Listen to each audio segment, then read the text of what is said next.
The 2016 iRacing World Championship Grand Prix Series is all about change. New teams, new drivers, new tracks, even a new logo. And oh yeah, there's a brand new car. After 5 years of competition, we say goodbye to the Williams FW31 and we say hello to the McLaren MP430. But this isn't just a brand new car, it's a whole new ballgame. And with it, we bring new excitement, new strategies, new technology. For example, energy recovery and drag reduction systems. There's a new way of thinking about racing, and for all the drivers participating, it's back to the drawing board, wiping the slate clean in the ever-consuming pursuit of perfection. One little slip-up, one wrong move on track, one poor strategy call, and it's over.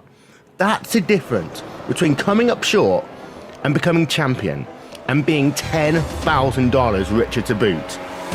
So yeah, change is in the air, but we're going to start getting answers on the 27th of February as the 7th year of iRacing World Championship competition kicks off.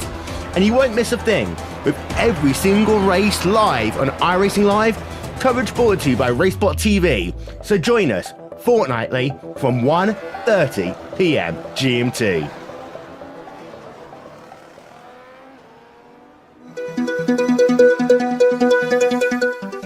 Well, 2015 was an exciting World Championship Grand Prix Series, but this year, we reset everything. We reset the car, we reset the drivers, we reset the teams. This is going to be the most exciting championship since 2011. Gregor Hutu has won another championship, but the guys over at Coanda are looking to get retribution.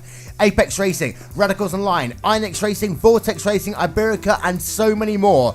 They want a piece of the action, and that is what we're going to talk about over the next 40 minutes here on RaceSpotTV. Welcome to the 2016 iRacing World Championship Grand Prix Series preview.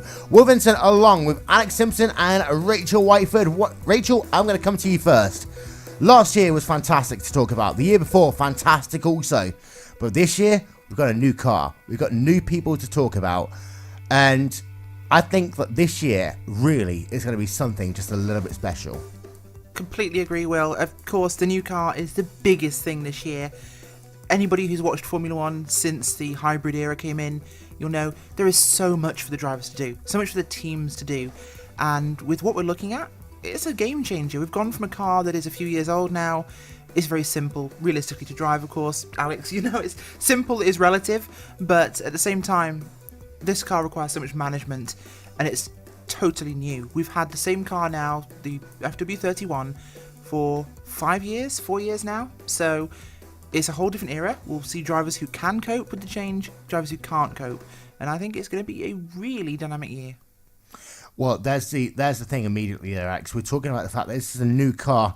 Some people will compare it to the good old-fashioned F1, let's hit a button and try and overtake another driver, but there's so much more than that to do if A, you're going to make the World Championship Series, and B, you're going to be competitive. Yeah, it's hugely different. I mean, just just what we have to deal with in the car now. Obviously, fuel, I don't think it's going to be a major factor. The car's pretty efficient, so fortunately that's one thing we haven't got to worry about. But yeah, the ERS and the MG UK modes and settings, just getting that right so that we can save enough energy to have the ability to attack when we need to attack, ready, available to defend when we need to defend, and picking the right times to use it maybe when we do our pit stops so that we can make full advantage of the undercut. Yeah, it's going to be interesting to see how all the teams play it and work it. And the thing is, Alex, the last time we were in this situation was in 2011. 2011 was the only time in series history that Gregor Hutu has not won the iRacing World Championship Grand Prix Series, and that makes him slightly the underdog heading into this year, especially when you consider the fact that Coanda have a huge team, Inex Racing have a huge team, your guys over at Apex have a huge team, and Radicals have a huge team. We're going to get straight to the point. Do you think that maybe Redline are at a disadvantage because of who they have in their team and their strength of numbers compared to others? I don't think so. I mean, I've seen them in sort of winter testing. They look just as quick as they did last season, to be honest. There's a few teams that look very quick, and there's a couple that I would have expected to see a little bit further up in some of the testing. Obviously, there's still 3 or 4 weeks to go now, so that could change again. That's the thing. But yeah, I don't think so. They look like they're on the money straight away, so they've got up to speed with the car, so they're going to be there or thereabouts again. And I think they're the mid-pack. There might be a few people that will come up and will be in and around until people really get into the nitty and gritty of the car, so they can eke out those last few tenths of a second lap time. But of course, Rachel, this time last year we talked about the fact that iWCGPS scored back-to-back wins at the start of the season. It looked as though it was going to be redline domination, and then who came along but Mitchell de Jong for Commander Sim Sports. And from there on in, we had about 4 or 5 races that we were wondering, is this going to be a changing of the guard? It turned out that it didn't.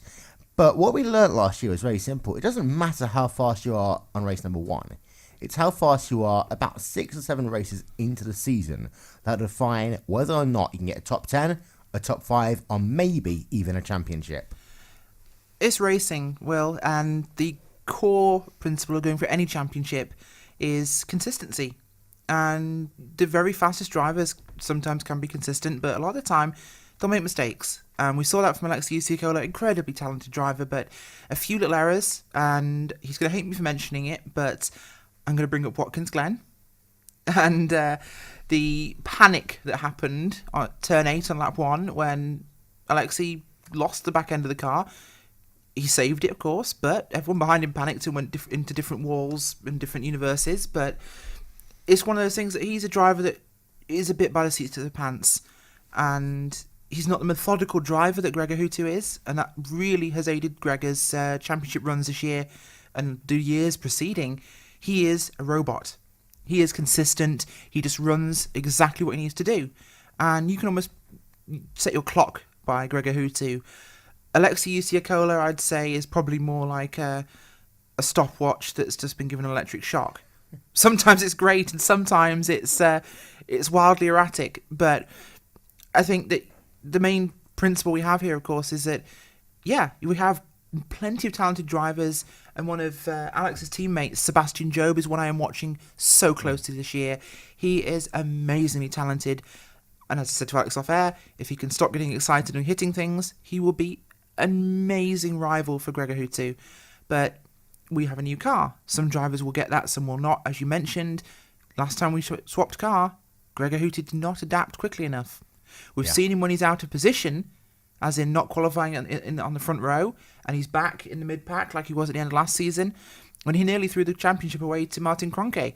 He doesn't adapt well fast enough.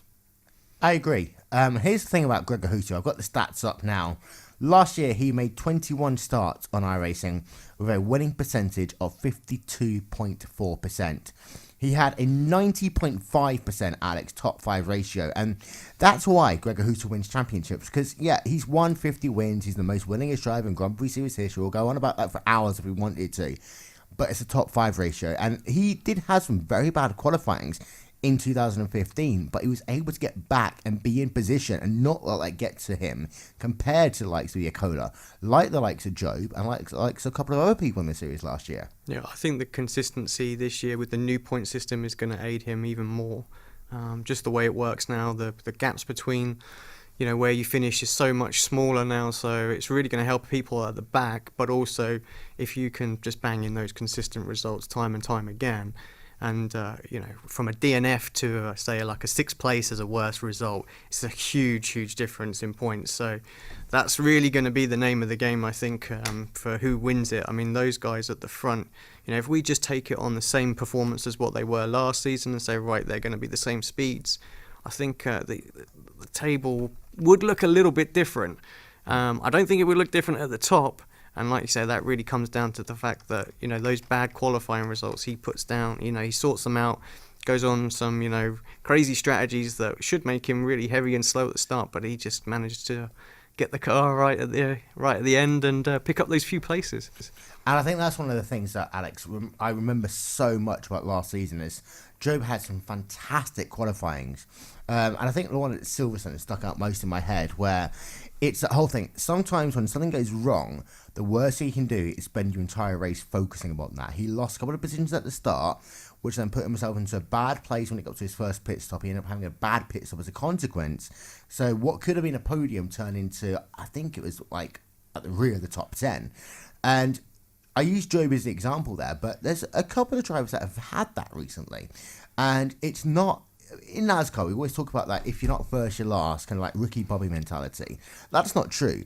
If you're not first, you got to fight for second. If you're not going to be second, you fight for third. And you've got to remember what your goal is midway through the race. Yeah, I think, Seb, like you say, he's a perfect example of that. And it's very easy for drivers that haven't been in that position as well. We're used to seeing Gregor, Martin, and a lot of the top name drivers in and around. But I think for Sebastian, it was the first time he'd been on the front row. That's quite a daunting experience, and he's only a young lad as well. So nerves were pretty rife for him on that day. And you're right. I think he's Red Mist settled in a little bit for that poor start, and you're right. He just tried to eke out a few seconds in the pit stop, got himself a pit stop penalty. Got to say though, Alex, of course, we do say he got a penalty. He had to come down for a stop and go. Yeah. But he still finished in the top 10. Yeah. Which is an incredible recovery drive for somebody who's made a mistake. And as a driver, I could say, when you've made a mistake, you've got a penalty. Yeah. The chance of you speeding on that penalty is so high. The chance of you making a mistake because you're rushing, because you're trying to make up time is so high. He made one mistake. He granted entered pit road faster than the average fighter jet, but he made a mistake. Then he didn't make another one. He consistently did what he had to do, and he made his way through the field on a track where we saw very little passing. And it's incredible talent. I think it's a good point. It just goes to show that the qualifying wasn't a fluke or anything like that. It wasn't just a good lap. We had genuine pace that week, and I think after that race, the team, we sort of sat down and spoke with him, and I think you saw a marked improvement in the level of sort of his performance, consistency, less mistakes come out, and I think we've worked on that quite a lot over the winter period as well. So really try to his mental game is going to be up there this year. I mean, he already has a wise head on some very young shoulders, but he's going to be very, very quick, and he's going to be very intelligent about what he does next season. Certainly, and it's very telling because I remember watching Sebastian as a younger driver, even than he is now. Of course, he's still a young driver, but when he was racing in the Monday Night Skip Barber series, of course, which we do have on Monday nights, it's my favourite series, but he was quite immature then. He made mistakes. He was incredibly fast. But you're right, he has had a marked maturity. He's come along as a driver more, and you've seen those mistakes become less and less and less frequent. And he's one of those people I think could be an absolute jackhammer next year, or this year, and the year afters. He's got a huge well of talent, and I've always said, once he manages to stop crashing and making mistakes, he will be unbeatable. Yeah, I agree. And I think that the one thing that comes into my mind there is the Felipe Massa mentality.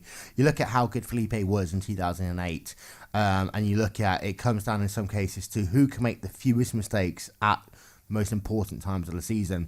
Of course, it's very easy to talk about the new guard, but Rachel, we've got to talk about the guy who came home second in the championship for the second year in a row in 2015. That was, of course, Martin Cronkite. And as we release the Cronkite for 2016, look at his stats. 18 races he entered in 2015. He won 5 of those. However, his win ratio, his top 5 ratio, I take that back. His top 5 ratio, 100%. Incredible consistency, and Martin's a lovely guy. He's a talent that's just beyond compare. He's up there with really the greats of the iRacing World Championship Grand Prix Series.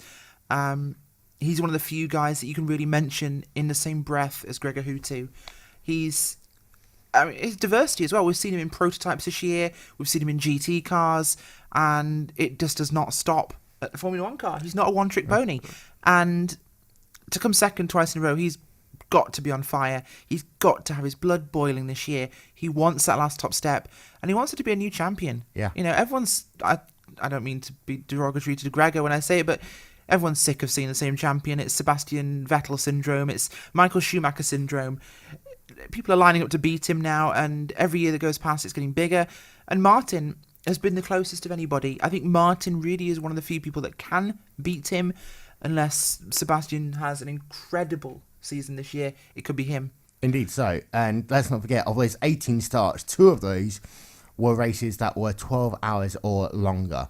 So he completed a 100% top 5 ratio, including a 24-hour race and a 12-hour race. And that Well, it wasn't shows... all 24 hours, Will. Well, I know, but still, when you got to, I mean, that's the thing. You talk about, we'll talk about this in another time. We'll talk about the fact that in some cases, you're going to be running non-stop for an hour and a half. But Alex, you compare that to running 4, maybe even 5 hours in a row in a 24-hour race. And this is where the other stat becomes fantastic for Martin Kroenke's average incidents per race last year, including 2 long endurance races, 2.55 incidents per race. That's outstanding. Yeah, amazing. I think of myself as a pretty safe driver, but I'm way up above that, probably at least double, I think. So yeah, that just says something. Amazing. And the thing is, yeah, it's a slight increase on what he had in 2014. 2014 he had 1.87 per race. That's huge, shall we say. No, it's not. But Rachel, of course, there's one person that we always kind of forget about now at Coanda, and that's the guy who won the 2011 championship, the only other person to have won a championship apart from Gregor Huttu. That, of course, is Hugo Louise in what realistically I'm going to have to say now is the second Coanda Sim Sports car, and Hugo might hate me for saying it, but it is. If you look at the stats, it clearly is. It really is, and we love Hugo. He's one of the RaceSpotTV family. In fact, he's a co-owner of the business with you, Will. Hugo, I've got to know quite well, and I think he's a lovely guy. I think he lost a little bit of the passion last year. Of course, he did have to go out of 2013 season, of course, halfway through with personal issues, 14. But he had some really good races last year.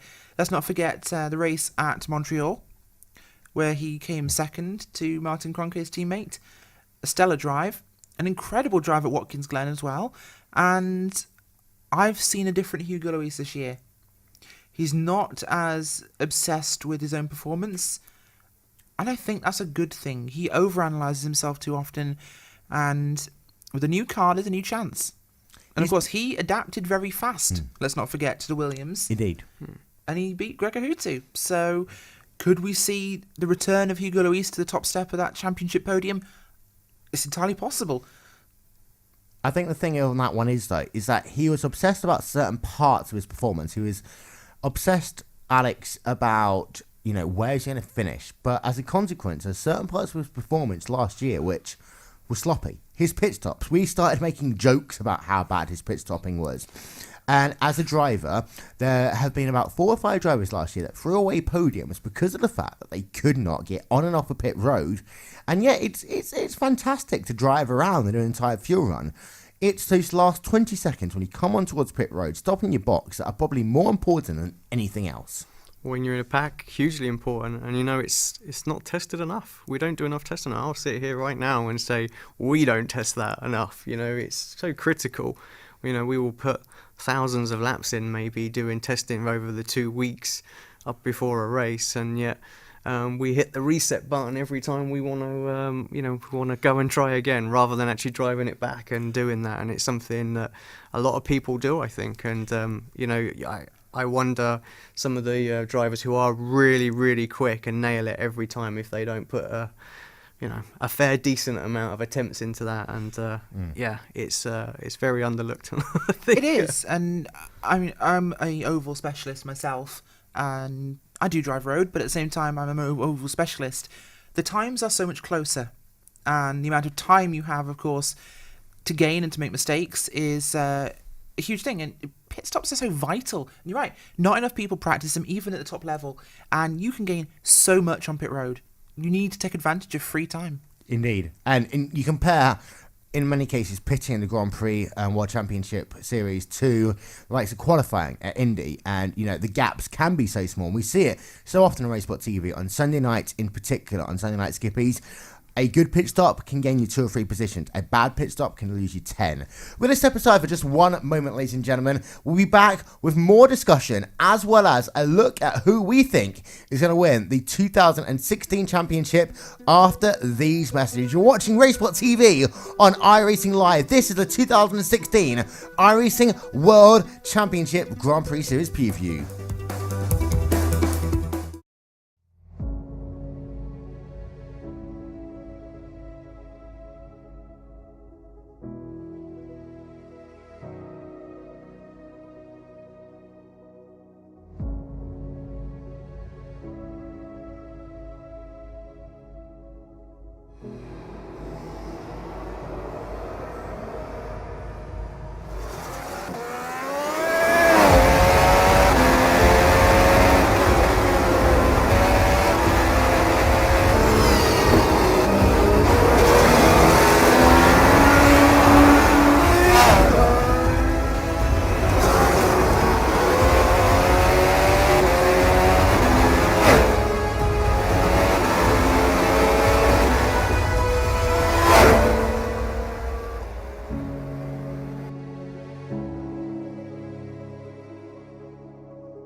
Well, ladies and gentlemen, welcome back to this 2016 iRacing.com World Championship Grand Prix Series preview show here on RaceSpotTV and on iRacingLive. Will Vincent, Rachel Whiteford and Alex Simpson. We've talked about some of the bigger names in this series, but Alex, now we've got to talk about the people that's punched their ticket and got themselves into the 2016 World Championship Series. Of course, they are those who qualified from the 2015 iRacing.com Pro Series of Road Racing.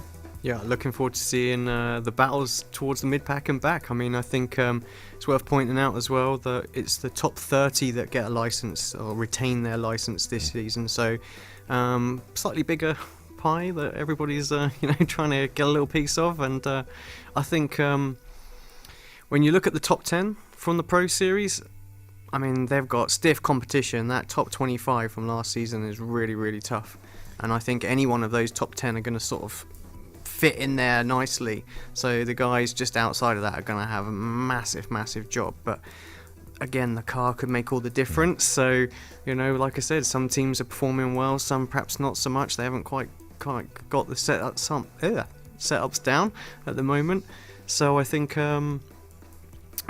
let's just see how it goes. I think the racing's going to be just as fierce in that sort of 25th place as what it's going to be in the top 5 or 6. Mid-pack's going to be crazy. DRS trains everywhere. Everybody trying to use ERS on each other at the same time. It's just going to be insane for them. I think. It's worth pointing out as well that the car is easier to drive than the Williams ever was.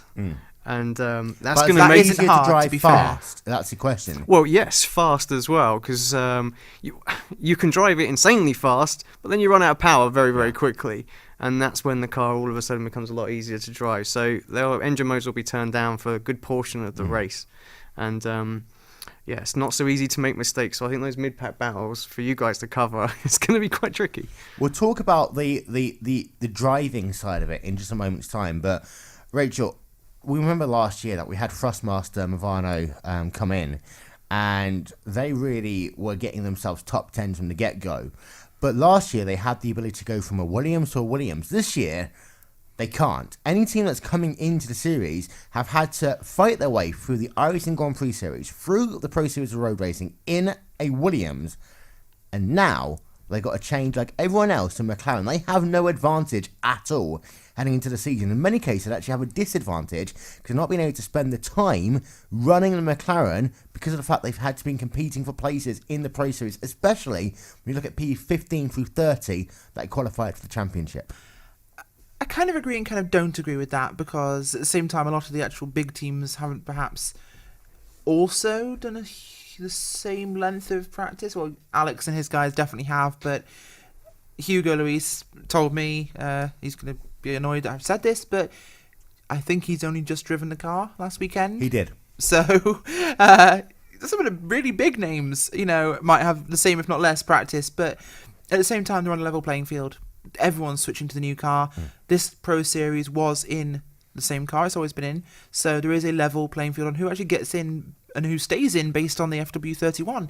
And of course, this new McLaren, big shift in terms of how you drive the car. I believe Fernando Alonso once said that you're not a racing driver anymore, you are a pilot.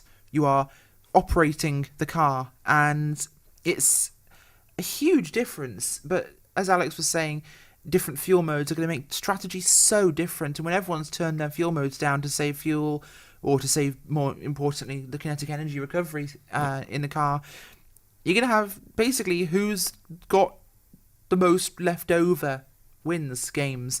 It's going to be groups of cars who are all struggling to eke out that little bit more power than somebody else, and it will really make things exciting. I think it will make things interesting. We'll have a lot of diversity, but I think the younger drivers here are going to be the ones who will adapt the fastest.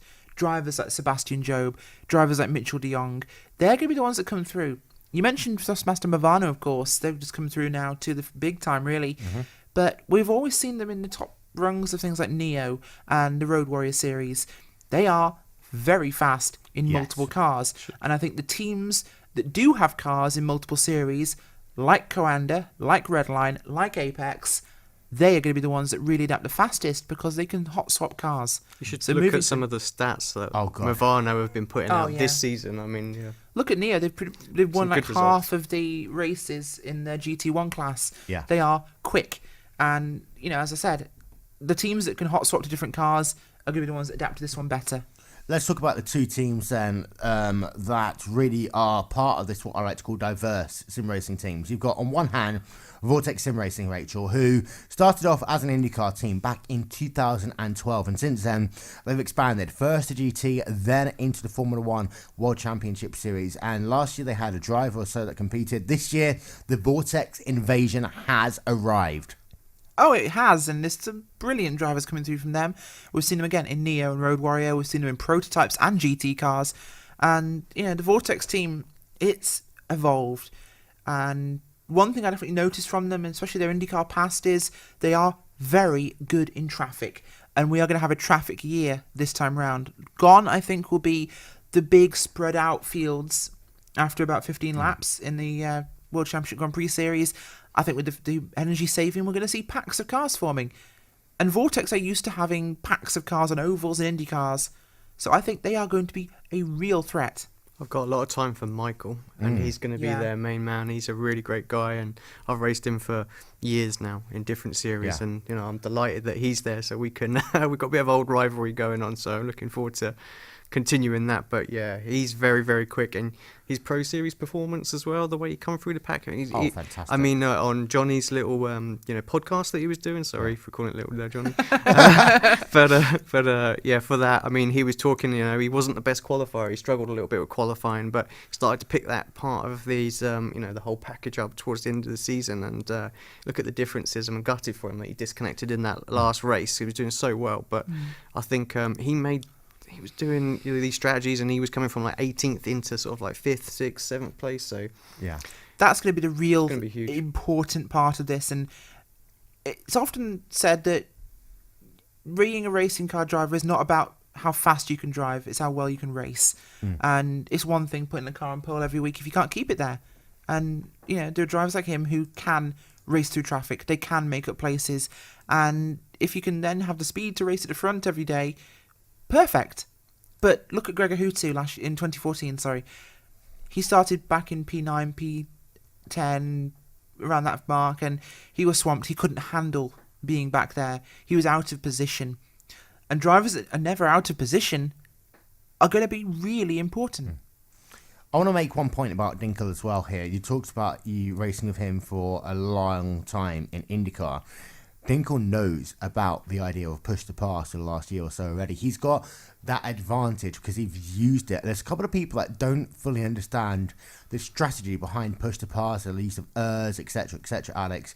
Dinkel will be dominant in that midfield, especially the first two races, because of the fact he knows it, he's raced it. He doesn't need to adapt to a new car and a new set of circumstances. Yeah, exactly. It's a tool that he's had at his disposal for some time, and like you say, people out there just going to really, are they going to time it right to use it? I mean, it's as much as a defensive tool as it is an offensive one. And, with the IndyCar, it's fair to say that you had to be far more restrictive on when you use it and actually use it absolutely the right times, because you only have it 10 times in a whole race. Yeah.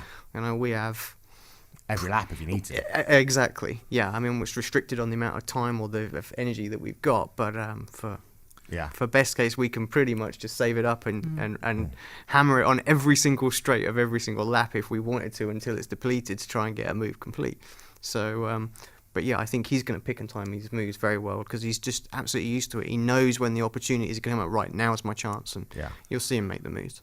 That really does lead us onto a perfect segue here, Alex, because, of course, we go from Vortex, who are a new mid-pack team, which I say, of course, with perfect honesty, and I really appreciate the work they do, to another mid-pack team who have been at the front of the mid-pack for many years, and they are Radicals Online. Of course, they've had Jeremy Bouteloup. He scored podiums, he's done some great charges for the field, to the likes of Mo Garfilo, to the likes of Yunus Nakurin. And Nakurin this year, I think, is going to have a fantastic season. The one person they are missing, however, is the person who set the series alight in the latter part of 2015, and that was Matt Backham, because he's heading over to the Blancpain World Championship Series. Yeah, I'm gutted that he's not in it, actually. When you've got someone who's as talented as that, you want to see them up there. I mean, he was in the top fives pretty much the end of the season, all race long, and fighting and battling, the people we want to see there. Very exciting driver as well. So, I don't know the reasons behind why he didn't take the licence, but I'm sure he's going to do well in the Blancpain. And, it's a driver that we're going to miss, to be honest. I think, Rachel, that really kind of sets a tone for a lot of these mid-pack drivers this year. Are they stretching themselves too thinly? Because every time I talk about double duty, I always think about Jake Sturgis. Of course, he's one of about 3 drivers who I've seen really be competitive on doing double duty in the NASCAR and the Grand Prix World Championship Series. Richard Towler, of course, is the only person to have ever won in both, but Jake has come pretty close. But as we now go from 2 to 3, we start asking, where are you most likely to get yourself a podium? Where are you most likely to do your team proud? And I think with the amount of championship series we have now, it really does spread those drivers thinner, and it makes the drivers who are multi-talented much more valuable to teams. Of course, you've got the likes of, and I've completely forgotten the guy's name now, from Formula One who ran in Le Mans this year, just gone. Someone's going to remind me quite rapidly. It was Hulkenberg. Nico Hulkenberg. Yeah, that's the one. Tip of the tongue. Nico Hulkenberg, of course. Yes, thank you. He was competitive in both, and there are drivers like that we have.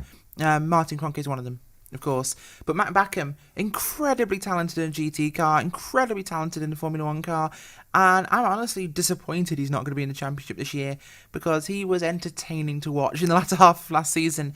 But at the same time, he's just as good in a GT car, so I think we're going to have a much more interesting time seeing him in that, and I think that's why he chose to go down the GT route, is because it's closer racing, there's more time side by side, and I think he enjoys racing. So, of course, Alex, one other thing that's worth talking about is we talked about the top third of the Grand Prix series so far.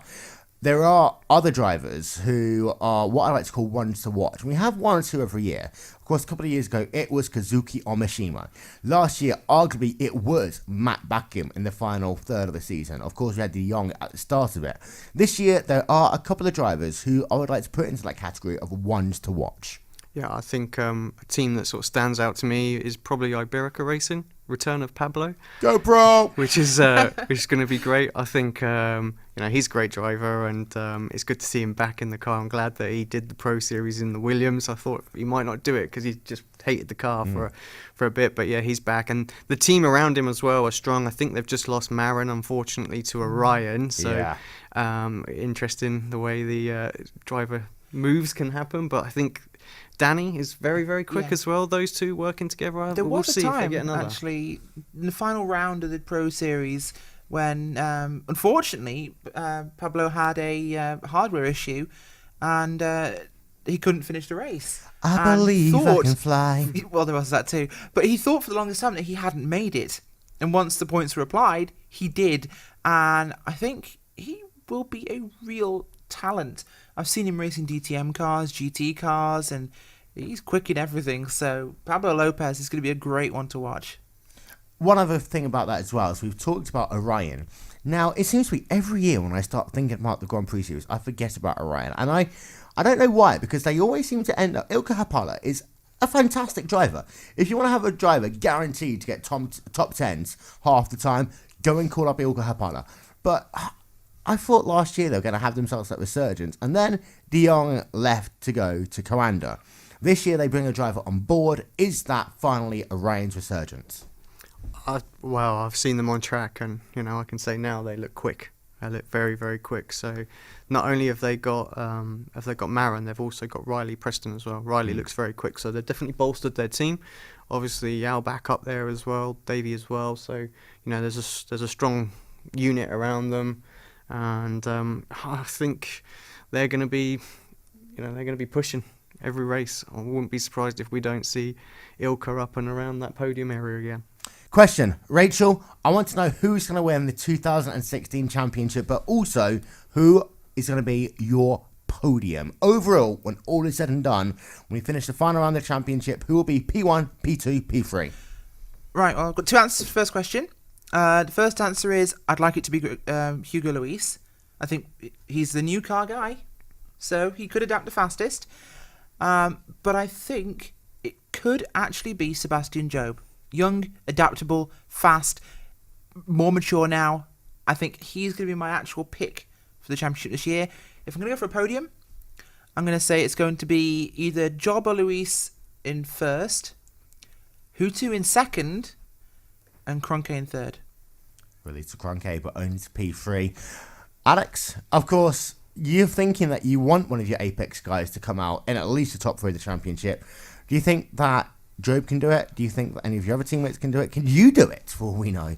Well, I mean, personally, I've got a goal, and I said this on Johnny's podcast as well that will be released soon, is that I want a podium myself, at least in a race. So, I'm going to absolutely give it everything I've got this season to get that.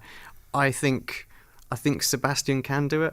I don't want to put piles and piles of pressure on him at all like that. There's no expectation from the team on that, but just there is from us, though, just to let you know, Seb, if you're watching, there's definitely pressure from us. But I want to see him up there, so I'm definitely going to put him on my podium at the end of the season. And I think I hate to say it, but I think Gregor's got this year. Redline looked too quick in the testing, I don't know. I think we've only seen a couple of Coanda guys out there so far, but I think Gregor, then Martin. Well, that is all we have time for. I never make picks, because if I do, apparently I'm seen as controversial. But hey, what I do know, really? I know, right?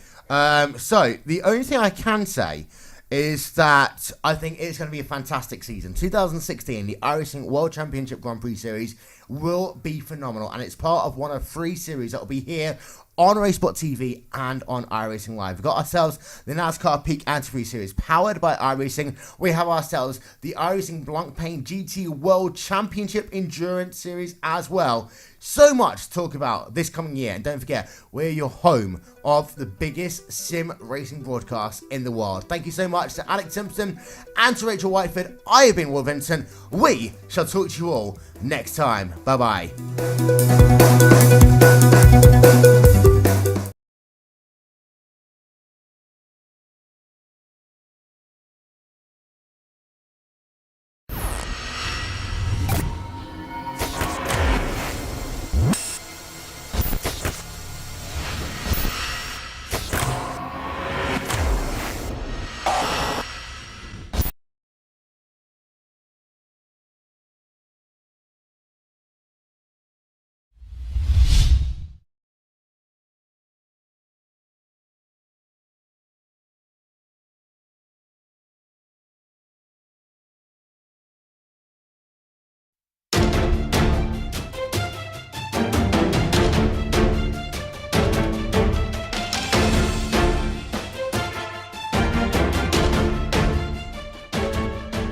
Well, the talking, that's almost about to stop. For the last couple of months, we've been hyping up the 2016 iRacing World Championship Grand Prix Series because we know it is going to be just a little bit special.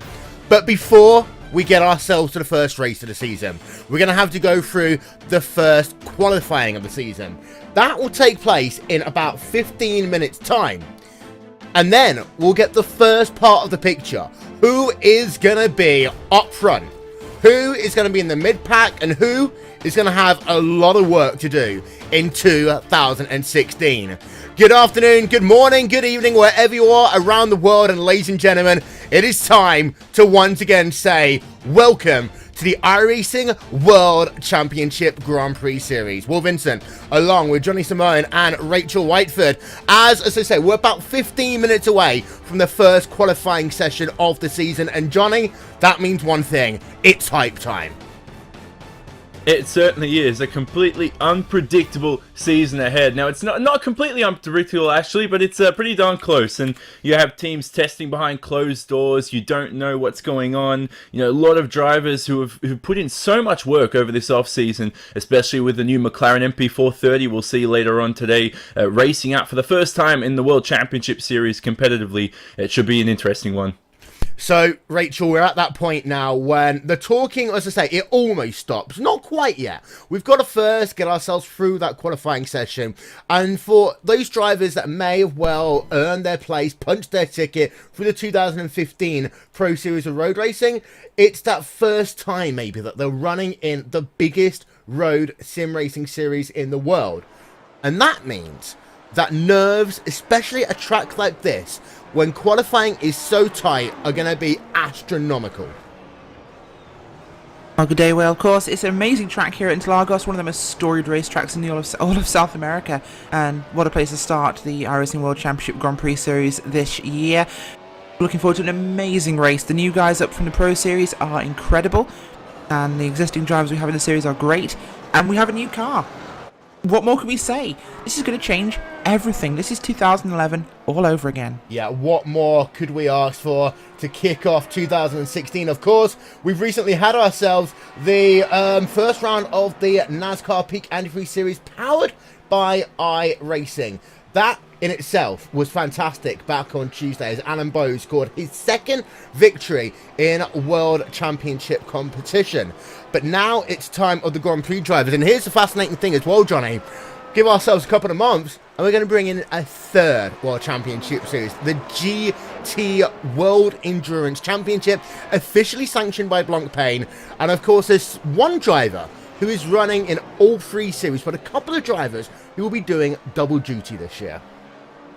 Yeah, and it's going to take the toll on them. And, you know, it's hard to manage performance in all three categories, especially when one of them's an oval sort of venue, the other two are in a road sort of atmosphere. So you're looking at a lot of different elements. You really need to be a complete driver. You look at guys like Martin Kroenke and Jake Sterios who are racing here today for Coanda SimSport and INX Racing respectively. They really have their work cut out for them. You know, Redline's going to be sporting a team as well in that endurance championship.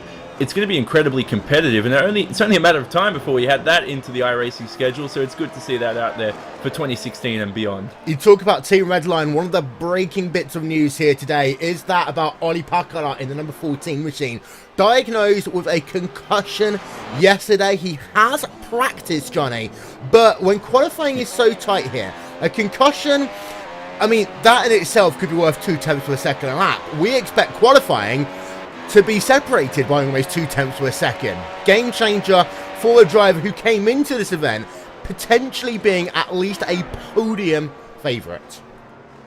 Yeah, and mentally he could not even be up fitness-wise for a 71-lap race, which will happen this afternoon. So who knows if he's going to make more mistakes than usual. And if, you know, he might as well race if he can push himself, but if it's unsafe and it's unhealthy, he has to make the right decision, and it could be really crucial. Now, you are allowed a drop week in the first 12 rounds of the season, but last season, the top two in the championship, Hutu and Kroenke, had no DNFs to their name, and then the other three in the top five had only one. So if Bakala misses this race, it could be crucial for the championship already after round one. Indeed, and Rachel, that's going to be an important thing. We've talked about this all year long last year, but we'll do it even more this year. Consistency is the way you win a championship, and Hutu, of course, does his summer winning that no one else does, like no one else. But when you think about consistency, this is where Martin Kroenke has a good shot this year. because he is a driver who so rarely makes mistakes, and we expect him to be right at the sharp end of every single event. And even if he doesn't win, there's a good chance that he's going to be in a position to be there in the championship contention come the fall. Yes, certainly will, and of course we've got some drivers to keep an eye on this year. Those include, not exclusively, Michel de Jong, Martin Kronk, as you mentioned, Jeremy Bouteloup, big improvements from him last year. Ollie Pakala, of course, we always expect a lot from him. Gregor Houtu, we've not mentioned that name yet, but Gregor Houtu will of course be in contention as Mr. Consistency. One driver I have my really eye on this time round is the driver Hugo Louise of VRS Car and SimSport. Let's not forget, last time we changed to a new car, Hugo won the championship. And, of course, as we've been talking to a number of drivers before the race, we are expecting this to be a tyre limited race. These drivers will be building this one on consistency. Gregor and Hugo are two of the biggest consistency drivers in the field. Yeah, and there's more than just strategy in play this year, Johnny. Got two brand new features, drag reduction system and energy recovery system. So we're having a look from the rear of Joni Tamala's INX racing car right now. And what's going to be great is once he exits Yunsao in about 25 seconds time, you're going to see that rear wing flap open. And that is something that we've not seen here on iRacing.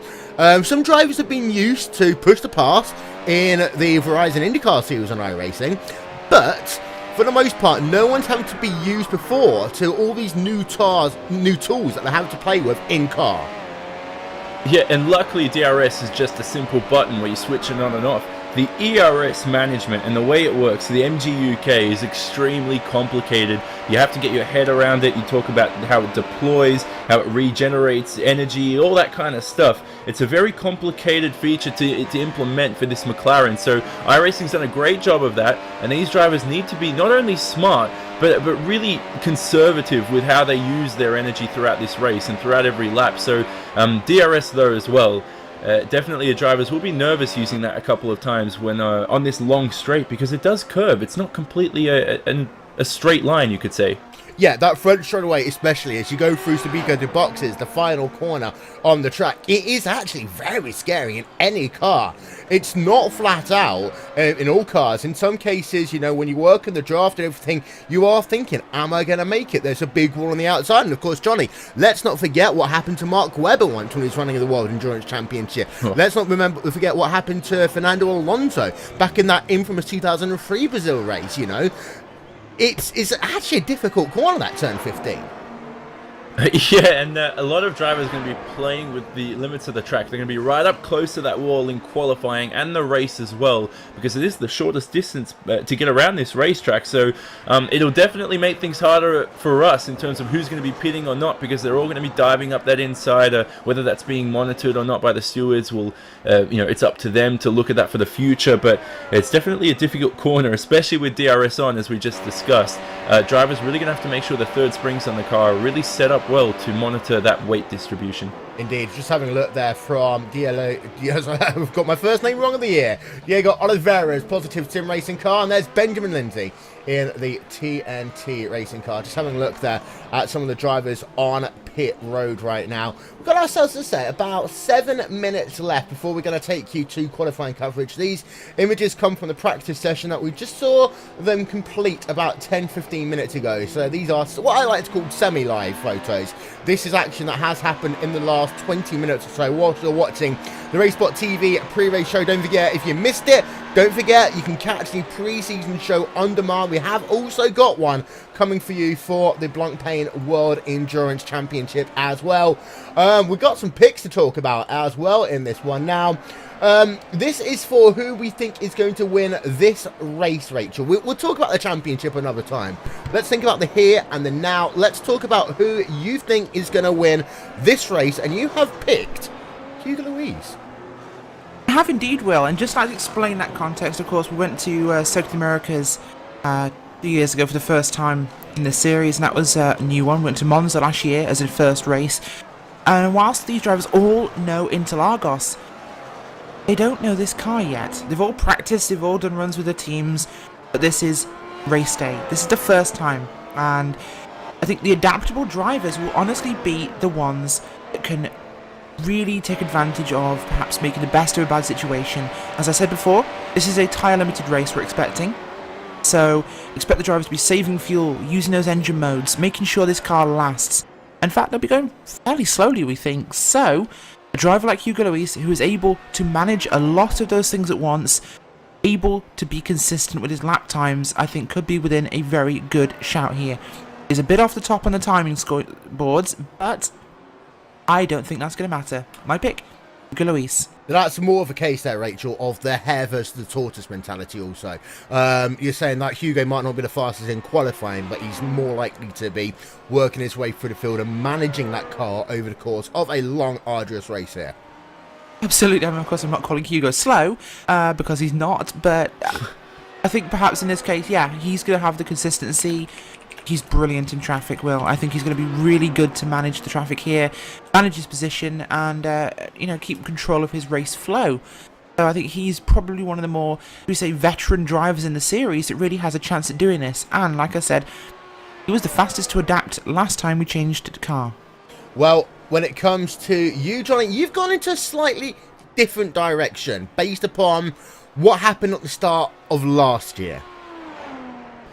In a way, yes, and I think because Alexei Usiakala, who is one of the hardest workers out there today, one of the fastest on the grid, I think he's worked really hard this off-season. And yeah, Team Redline probably aren't prepared as they would have liked to be, but is any team happy with the preparation they've done? You know, you can never be happy with the amount of testing you've done. You've always want to do 24/7 testing, and if you do 23/7, that's not enough. So that's the mentality that a lot of teams have. And I think for Alexei Usiakala, you just can't go beyond the fact that he can open up seasons well because he puts in a lot of hard work behind the scenes early on. Now, he may not win the whole championship in the end. That depends on whether he's worked on his consistency or not, but that's another question in itself. For this race, I think Alexei, if he gets pole position, he will blow and run away with the lead.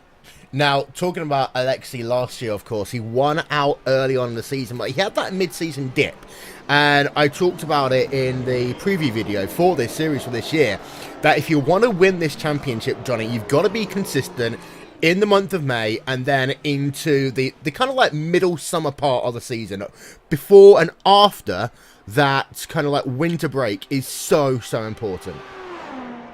Yeah, and as I mentioned before, the top 5 drivers in the series last year had a maximum of 1 DNF each, and the top 2 had 0 not finishes in the races. So that was Hutu and Kroenke, who are ultra consistent. But even if you make a little mistake here and there, it's only 1. And so Alexei did finish 6th in the championship, had the second most DNFs, tied with a few drivers of 5. And I have a feeling that if you take those 5 away from him, and the races he missed as well, due to maybe lack of motivation, he would be right up there for the championship win. So if he gets things right, he can be extremely deadly. And about the hard-working thing, who knows if he burns himself out at times, you know? Maybe we could see him miss a race here and there just to take a break. So that's something else that Dom Duhan there at Team Redline, the manager, needs to manage with his drivers, is that sometimes you can work a little bit too hard, and it can burn some really motivated drivers out. And that's one of the ways that I've always said that Redline, the fact that they've got themselves those 2 drivers of Olli Pakala and Alexei Usiakala, that really helped that Team Redline stable over the last couple of years. Because I think it was 2014, Johnny, we only had ourselves Enzo Benito and Gregor Hutu in that Team Redline camp, and I don't think they would have been able to survive this year. Yeah, it's an interesting conundrum to look at as well, and yeah, it's the World Championship Series is tough. These are the best road sim races in open wheel cars, at least. I should apologize to the other endurance races out there. They're probably insulted by what I just said, but these are the best in open wheel cars, and what they do out here, it's not easy. There are guys who may finish this race last, or who don't even make the grid. The top 35 here today in qualifying, they're used to dominating simple amateur series. You know, you bring all the best racers from around the world together, then you see who truly is the best. And so far, that's been Hutu with 5 championships. Indeed. Myself? Well, I'm going to go with consistency in another fashion. And let's say I'm going to go with the driver of Martin Kroenke. Now, the reason why I say this is because Kroenke last year was ultra consistent. Now, there was times last season when you wish he just had a bit more raw pace. Whether that was an issue with him or whether that was an issue with the Coanda Sim Sports team, we don't necessarily know. But I think that Coanda this year, they've got the depth in numbers to really attack this championship. And if Kroenke starts in the top 2 rows of this grid, he has got a good chance to win out here at Interlagos. Well, we've had a pre-season show. We've had a pre-qualifying show. Qualifying is next here on our coverage here on RaceSpotTV of the 2016 iRacing World Championship Grand Prix Series. Qualifying will define a lot. We need to know who's going to be at the front of the grid, who's got the work to do, and who is going to be in good place and good standing for this 71 lap event. We're going to step aside for a couple of moments. We'll be back with more after this.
Sixteen races make up the 2016 iRacing World Championship Grand Prix Series, but that means there's 16 qualifying sessions as well for drivers to punch their ticket as high up the grid as they possibly can. Now, qualifying has never been as important as it has been today because this is a race with so many uncertainties. We do not know what is going to happen over the next 2 hours, and that means you want to be as best placed as you could possibly be.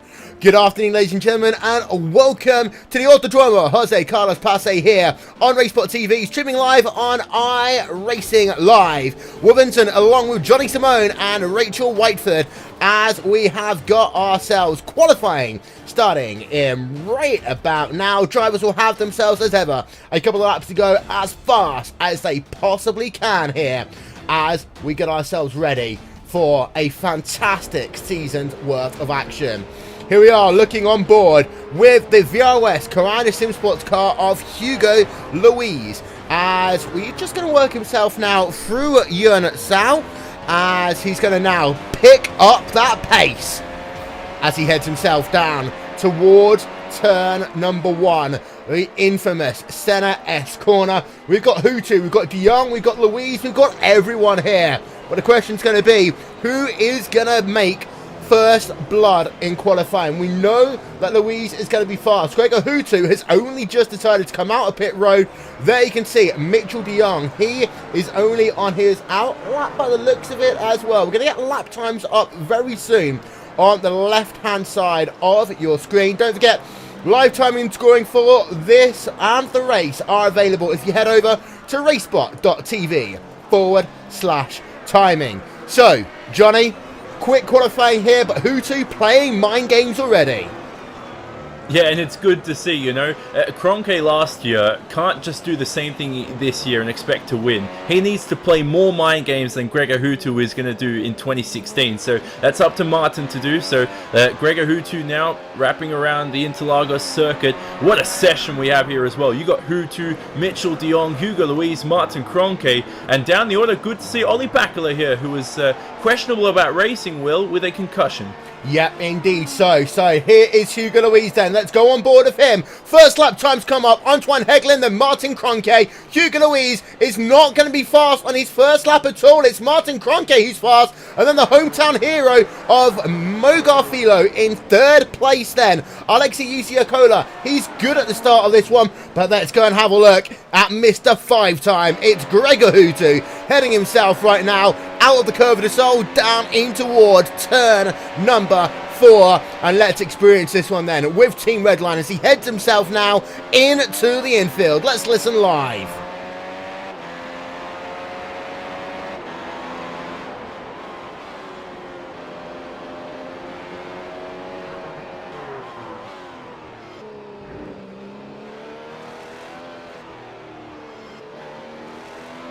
We're not expecting this lap to be particularly fast for Gregor Hutu. A couple of drivers have made mistakes already. The first lap was a throwaway from Mitchell De Jong. He has thrown that one already. Gregor Hutu, as he heads himself now up to Yun Sao, he has lost about a tenth of a second due to an incident as well. But let's have a look then from the rear of Gregor Hutu, and you'll see any moment now that flap is going to potentially open up on that race car. There you can see it's open wide, 207 miles an hour past the stripe. Gregor Hutu, does he get himself a good lap? No, only P2 for him. But Rachel, Johnny's reporting that it's a tenth of a second that he lost. This could be a very, very close qualifying. Certainly could, Will, of course. That's only a tenth, put him actually ahead of Martin Kroenke there in P1 provisionally. But, well, you have to make that lap without a mistake yet, and he hasn't done it right now. Of course, we are looking at Alexei Yusiakola, P3 by, well, just under a tenth. So there's a lot of ifs and buts about who will get that top spot.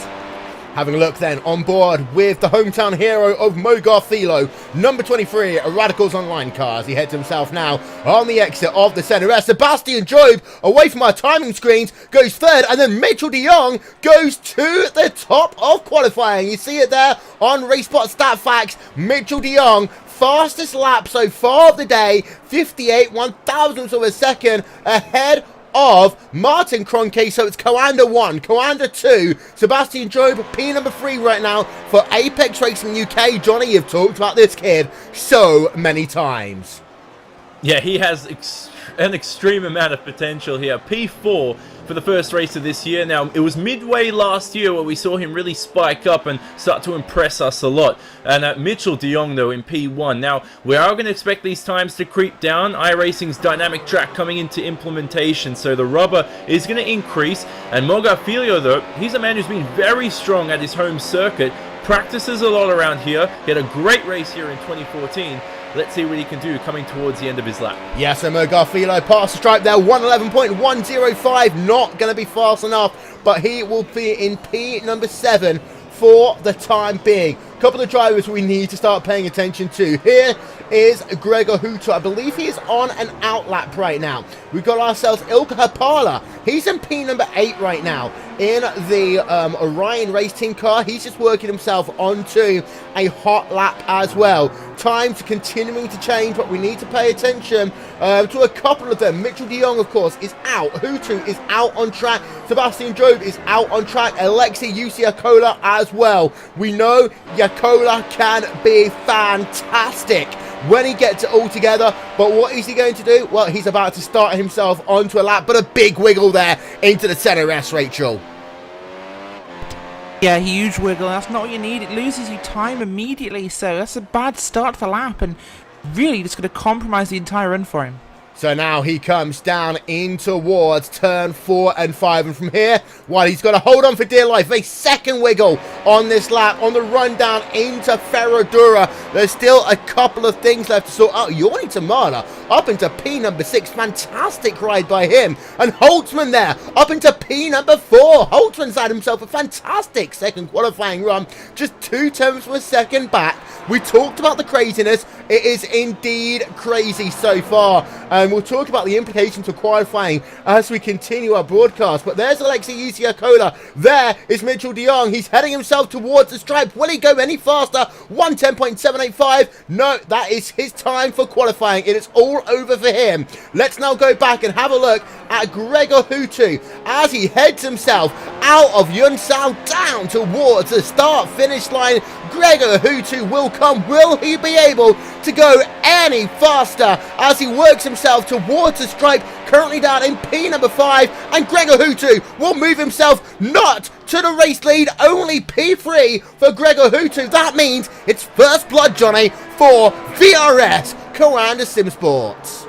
Oh, amazing stuff here. Mitchell de Jong currently on provisional pole, then it's Kroenke, but Hutu only 1/1000th of a second up on Sebastian Job, so that's very, very close. Redline not as prepared as as they wanted to be, but here we go. Doesn't pay dividends for him in the qualifying sessions. What about Holtzman though in P6? He's a strong qualifier, so that's not as impressive as we want to see him be in the top 5 in the race. That would be very impressive to see Patrick up there, but to be P6 there, it's still a great effort. Still more drivers out on track. This qualifying will go right down to the wire. We see Yorni Tamala is on track right now. We see ourselves Olli Pakala on track. Of course, so those of you just joining us, Olli Pakala, our breaking news today, suffering from a concussion, so we don't know how well he is going to be suited for this race. But Rachel, right now, he's down in P number 8. His teammates are P5 and P3 as we speak. Yeah, a lot of separation here. Of course, this is our first qualifying session with the new car. And, well, it's really showing there is a lot of separation here, Will. This has really broken up the teams, and it will make for a lot of strategy. Well, there you can see Olli Pakala now heading himself down towards Yunsao. And after he's headed through this corner, pretty much flat out, getting himself a bit of wiggle into Yunsao, he comes, and now it's going to be flat out for Olli Pakala. We've got ourselves Martin Kroenke, he's on track. We've got ourselves Yorni Tamala up into 3rd place, and that is only 61/1000th of a second behind your race leader, Yorni Tamala. That could well be the shock of qualifying today. Olli Pakala does not improve, but where on earth did Yorni Tamala come from, Johnny? We talk about hard workers over the off-season. The young Yorni Tamala for INX Racing is doing an incredible job. And it's not as surprising as you might think. Well, yes, we haven't seen Yorni up there, but INX are essentially the 3rd best team at this racetrack at Interlagos. So for INX Racing, I wouldn't be surprised if a couple of Yorni's teammates here, you look at Isaac Price, Jake Sterios down the order, if they even fight their way up the order in qualifying. Yeah, and let's always forget that in the old car, in the Williams FW31, INX were always the fastest cars in a straight line. Yorni Tamala, INX Racing, they could have hit on something here. Here's Martin Kroenke, past the stripe, looking for pole position. And the answer to that question, no. Not quite. Nothing just yet. Paul Ilbrink, Radicals Online. We continue with qualifying. 15 minutes worth of heart-stopping action here. Paul Ilbrink down in P number 19 in that Radicals Online car. He's got himself a couple of corners left to go. Robin Friskops as well has got himself qualifying to go. Of course, his INX Racing teammate of Tomada is up in P number 3 as Robin Friskops heading himself through the back straight away right now. Paul Ilbrink, we're just trying to figure out who's ahead. Yeah, Paul Ilbrink's ahead. So let's go on board then with Paul Ilbrink. Big wiggle as he heads himself out of Yunsao down towards the start-finish line. He will come. Paul Ilbrink provisionally in P number 19, no higher than that. But as he works himself past the start-finish line, it looks as though he is going to remain in P number 19. So let's see Robin Friscops then. Currently P22 in qualifying. As he crosses the start-finish line, he improves his time. He doesn't improve his position. And well, that pretty much is qualifying done. Rachel, have we ever seen a qualifying session as that? Absolutely not, Will. That's certainly a qualifying for the ages. We've had some major upsets, and we've had some perhaps expected positions, but with Coanda sitting up there at the top and new faces really showing themselves at the front of qualifying, this has probably surprised a lot of the teams. There's one thing in qualifying that's possibly bigger than anything else. Hugo Louise, the number 1 machine, down in 20th place, and he now has a very big wait to do. Now, ladies and gentlemen, we need to remind you that, of course, the way that they split this, there are currently 2 concurrent sessions going along. The top 35 drivers will make the first round of the iRacing World Championship Grand Prix Series. But here are the standings from this session. We'll show it up on your screen right now, and this has been fascinating. I'm going to say this qualifying results, not race results there, but Coanda Sim Sports getting themselves a lockout on row number 1. Yorni Tamada for Inex Racing, fantastic run by him. Gregor Hutu in 4th, Sebastian Job, another great qualifying by him. The Apex Racing UK driver, top 5 drivers separated by 1/10 of a second. Then we've got ourselves Alexei Usiakoda in 6th, Patrick Holtzman 7th, Oli Pakara in 8th, Mo Garfilo in 9th, and then Yao Vaz rounding out your top 10. We'll head it on to page number 2 in a second. So we can see, there is page number 2. Ilka Harpala, Orion Race Team, Antoine Heglin. You can see some big names here. The biggest one of the lot is down at the bottom.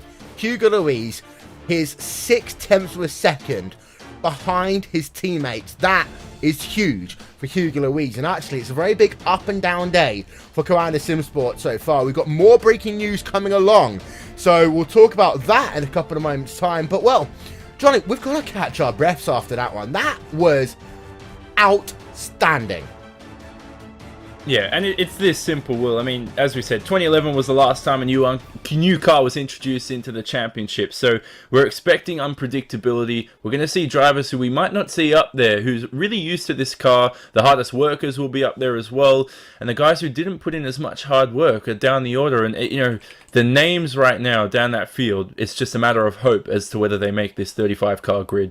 Oh, yes, indeed. So we're just trying to get ourselves confirmation of qualifying results, because this will be for all drivers. So we'll know what our field is for this event.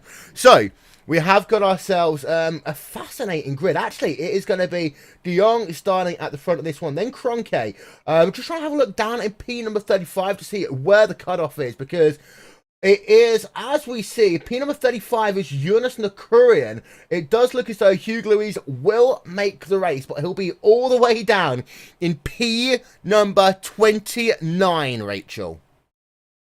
Yeah, it's certainly a big shake-up here, and that's going to put some people really out of position, and especially him, so it'll be a long climb, and not a position in qualifying he's ever been in recently. And of course, we talk about the maneuverability through this racetrack, Johnny.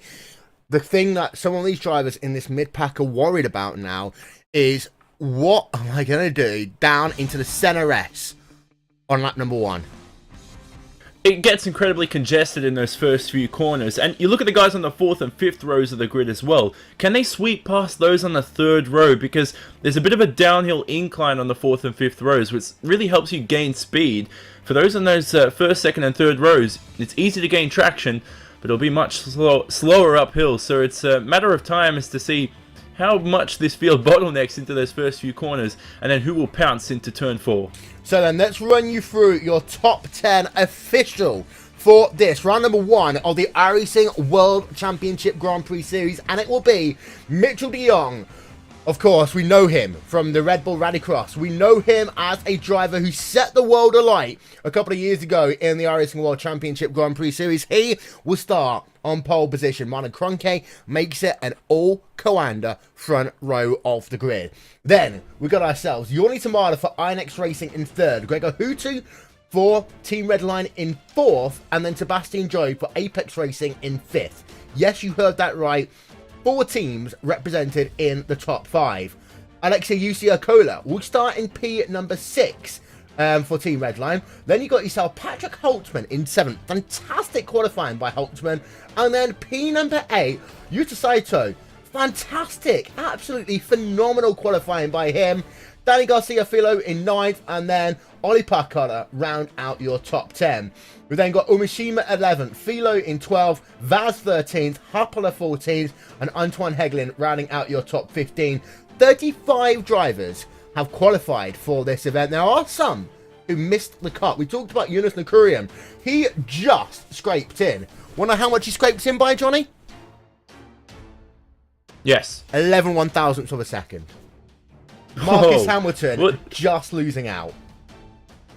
It's unfortunate for Marcus Hamilton because for the likes of him, he's put in a lot of hard work as well. So it's going to be heartbreak for a few of those guys down the field. But for some such as Riku, maybe not so much. Indeed, no. Marcus Hamilton, Diego Oliveira, Benjamin Lindsay, Tomo Meglek, Oscar Mangan, Robin Friskops, Emil Henriksen, Vincenzo Amico, and Riku Alatalo failed to qualify for this event. Well, we're going to step aside for a moment, ladies and gentlemen. We're going to get yourself a look at the pole position lap from the driver of Mitchell de Jong in a couple of moments' time. You're watching RaceSpotTV, streaming live on iRacingLive.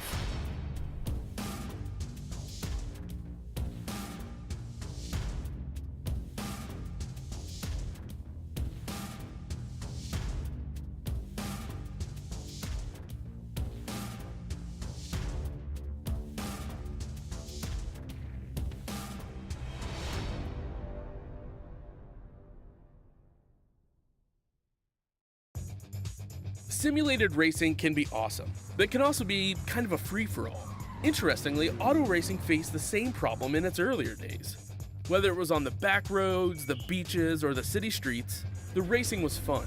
But there was always a certain level of chaos and danger, until some folks came along and put some order to all of this.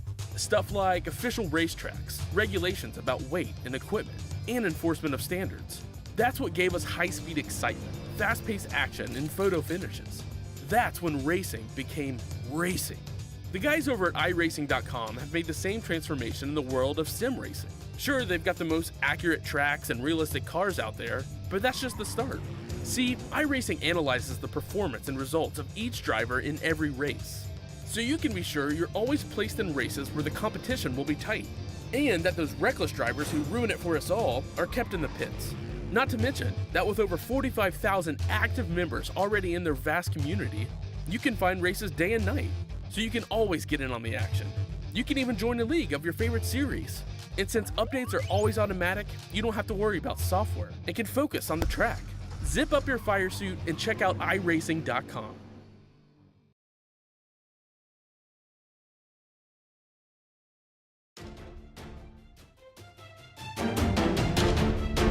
Well, welcome back, ladies and gentlemen, to RaceSpotTV, streaming live on iRacingLive, as we welcome you back to coverage from qualifying of the first round of the iRacing World Championship Grand Prix Series for 2015. And what a qualifying session it has been.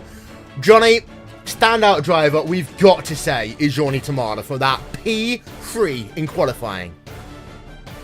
Incredible stuff as well for the 19-year-old. You know, I mean, his best result was P5 in 2014. We've seen him in the past do a great job for the iNext Racing team, but today, to start off the season with confidence, really pumps up the adrenaline for you as a driver. Now, the only other thing is, he needs to keep it together for the 71-lap race, because we've seen so many strong qualifiers in the series, and you look at Yuta Saito as well, but when it comes to finishing a race, and when it comes to staying consistent, Yoni has to do that second. Yeah, and Rachel, there's been some... I think we kind of expected this in some ways, but I think we can officially say the new car has really shaken things up, at least for this first race. And we know now that Redline are playing catch-up. Absolutely will. Of course, the new car we always expected would be a major change to the way the series has gone. We saw this in 2011 when we moved from the IR05 Indy car to the Williams FW31, and it changed everything. It's a massive sea change for the drivers. everyone's used to the car, sure, but no one's used to racing against other people, how it feels in a real race situation. That is always different no matter what testing you do. And well, we're going to see that today. We're looking forward to race start time in about 6 minutes, I believe, Will. This is going to be huge. We are literally seeing the birth of a new series, an evolution of the series, and will we see a new champion? We could well. Indeed. We're going to have a look on board now with the qualifying lap of Mitchell de Jong. And the important thing to note here is it actually starts right now. As you exit Yunsao, as you head yourself down towards turn number 1, you need to have yourself a perfect run on the exit of Yunsao to be strong here into the center S. Get yourself a good run, low curbs here, Johnny. That means you can attack them all the way around this racetrack. Now, actually, de Jong got himself a huge wiggle in the center of the curve of the Sol, able to recover, and he's able to basically nail sector 1.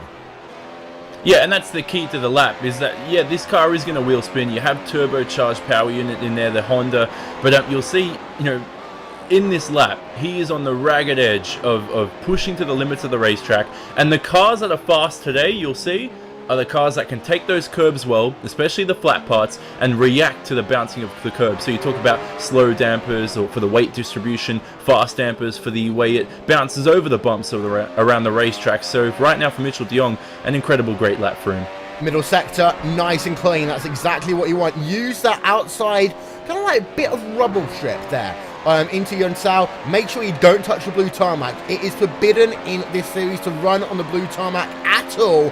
But then you're holding it as tight as you can. Look how close he gets to the guardrail and then the pit wall. But that is what happens if you want to get yourself pole position here. That was Mitchell de Jong. A couple of other drivers that we wanted to try and see whether we can show you. Antoine Hegelin, he had a pretty good run here today. But I wanted to try and show you this driver here. This is the driver of Yoni Tamara. Just have a look on board of him. And what really impressed me about this lap, Rachel, is it looked very, very clean. It didn't look as though that Yoni was really fighting the car that much. That setup looked very stable, and that will set him in good stead for the race as well. Yeah, it certainly does well. It's going to make it really interesting with that car, of course. If he has a stable car, not overstressing the tyres in the front or the back, that means he can look after those tyres in what we expect to be a time-limited race. It could be a critical factor. Well, there's Yoni Tamara heading himself past the start-finish line. What the lap that got him P number 3. Hugo Luis. What are we going to talk about this driver now? Because I think Hugo was worried, Johnny, but I don't think he was expecting to be this far down in qualifying. That car, it is sideways through the curve of the Sol. It was sideways into turn number 4. We're just showing it now. And that car just looked completely unsettled there. So much so that our cameraman decided to cut away from it. But it wasn't the best qualifying for Hugo. And when you've got yourself 2 of your teammates in the front row of the grid, that is just really a proverbial kick in the stomach for him. A lot of people think because Hugo was 2011 world champion, he is going to win again in 2016 because of the new car. But times have changed. It's been 5 years. You'd look at motivation as well, how motivated Hugo is. I mean, he's 6-7 tenths down. So, I mean, that goes to show how much motivation he has for practice as well, how much understanding he has of the car. And he doesn't look comfortable in that cockpit. As you can see, it's wheel spin everywhere, weight distribution's off key. He just doesn't look the same Hugo Luis we saw, especially, you know, the last great Hugo Luis we saw was 2014. He won a few races that season. Last year he had some good, you know, splashes of moments where they were close to wins. You look at Montreal where he only finished a second behind his teammate.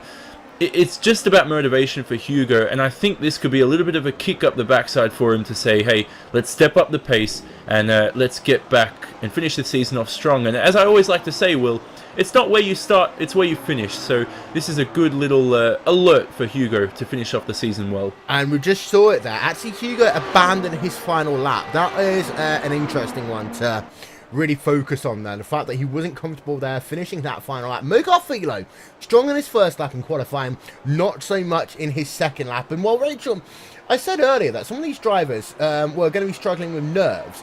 Actually, it seems to be that the established drivers are the ones that struggled with nerves the most, not the new drivers, perhaps because they know that they've got a clean sheet to start from. They've not got this backstory. That's exactly what I believe it is, Will. And I think the new drivers, they are going out here with less of a, should we say, mindset change required. They're used to switching cars, they're used to having to do what they need to do to achieve what their goal is. In this case, the experienced drivers, they've been at this for a long time, they're used to the old car. This is a big change for them. And I think it's that big a change that we're definitely going to see some upset and some definite different results. Well, ladies and gentlemen, qualifying is in the books. Now we focus on the race. A 71 lap race is to come here on RaceSpotTV and on iRacingLive. And you won't miss a thing here on RaceSpotTV, the official home of the 2016 World Championship Series. We're going to take a quick break, get ourselves ready for race time. We'll be back in a moment.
Truex in the outside contact, mate. 56 slides it into 4. Who's going to be into stripe?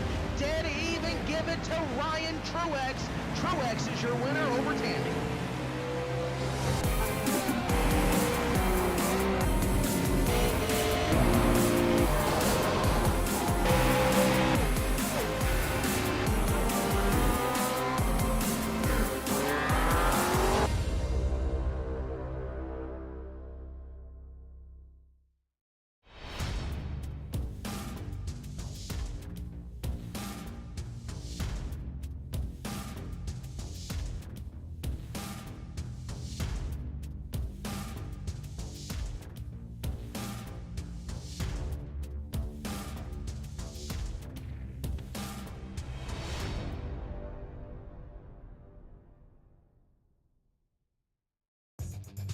Simulated racing can be awesome, but it can also be kind of a free-for-all. Interestingly, auto racing faced the same problem in its earlier days.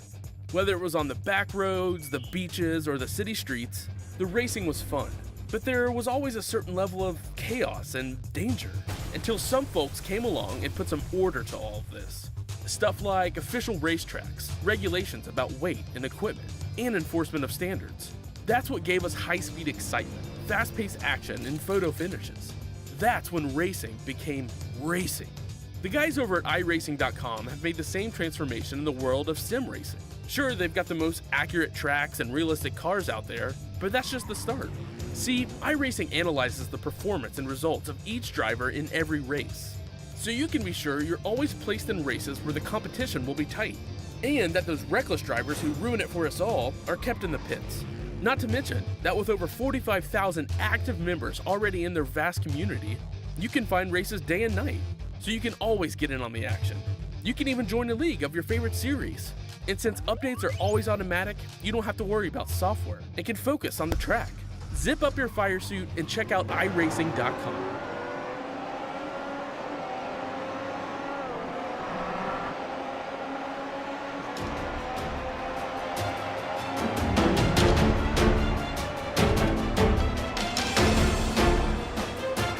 Back in 2010, we started a new journey. It was called the iRacing World Championship Grand Prix Series.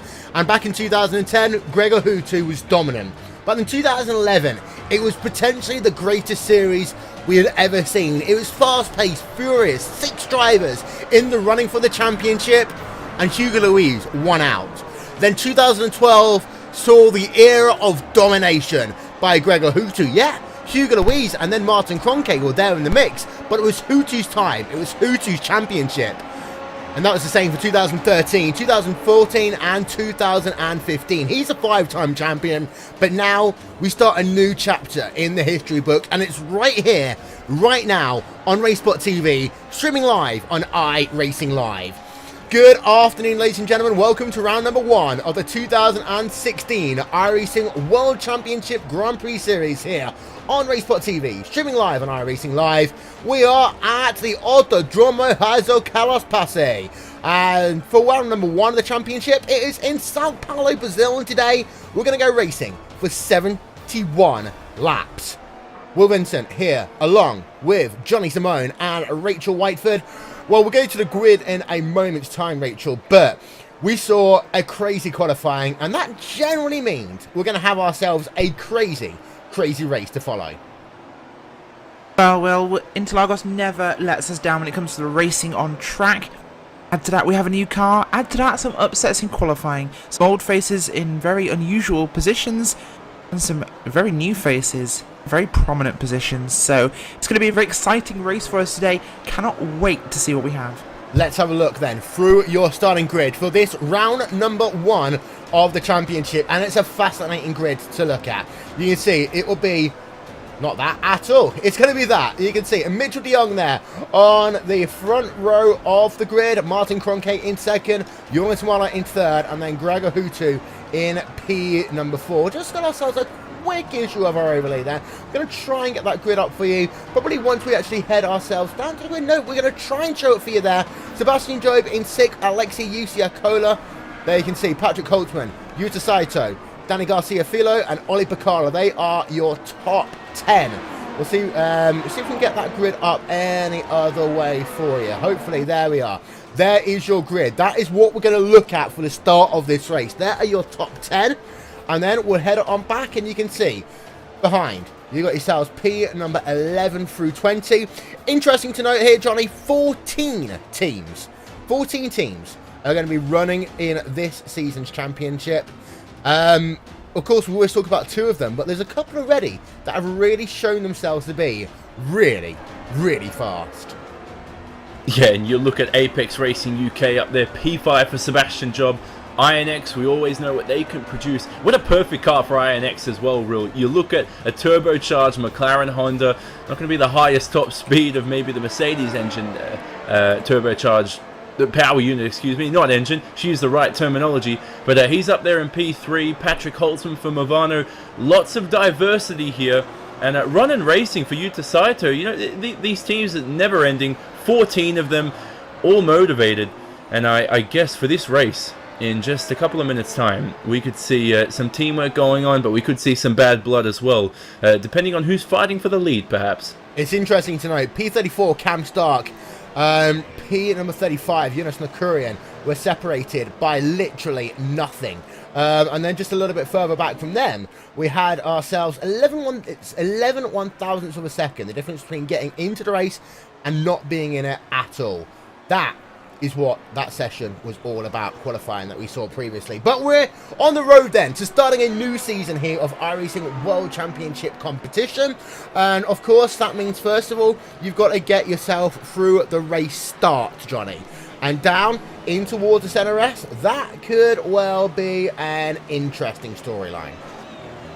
Yeah, and who makes up positions at the start will be the drivers who have a good race as well. Now, I know people say that you don't win the race on the first lap, but you lose so much time in those first few laps, up to lap 5 and 10, as the drivers form up and battle. We look at the keys to the race as well. Tyre management, as you mentioned before, Will. What about ERS management as well? Let's see how that comes into play here today.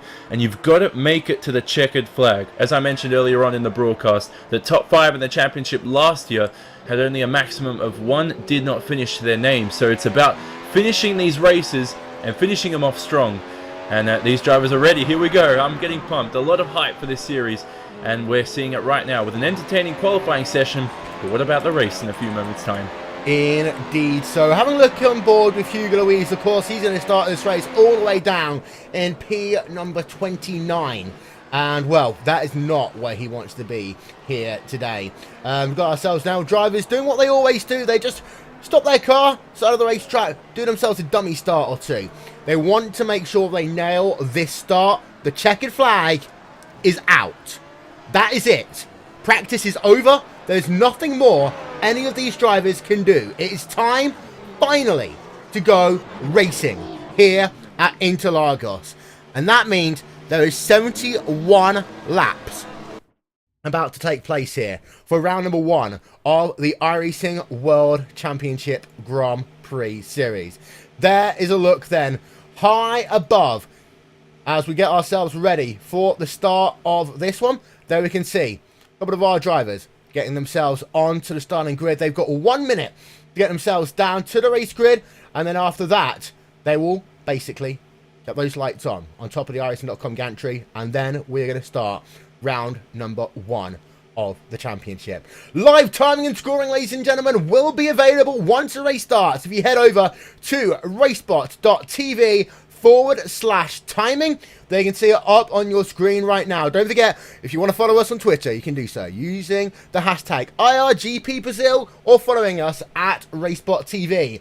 It is a Mitchell de Jong's day in the Brazilian sun at the front of this field, but they've got to survive turn number 1. They've got to survive lap number 1. They are ready to kick off a new season, a new phase in history in the iRacing World Championship Grand Prix Series, and we are underway for 2016 as the cars storm themselves down into the center rest for the first time. Are they all going to make it through turn number 1? No! We've got a big contact already, and that's Gregor Hutu involved in that one. From what we can see, Gregor Hutu involved in an incident potentially at the start of the race. There you can see him, the Fnatic Team Redline car, going slowly. He has lost himself all forms of position. We knew that the first round in a new car could cause fireworks, and it already has.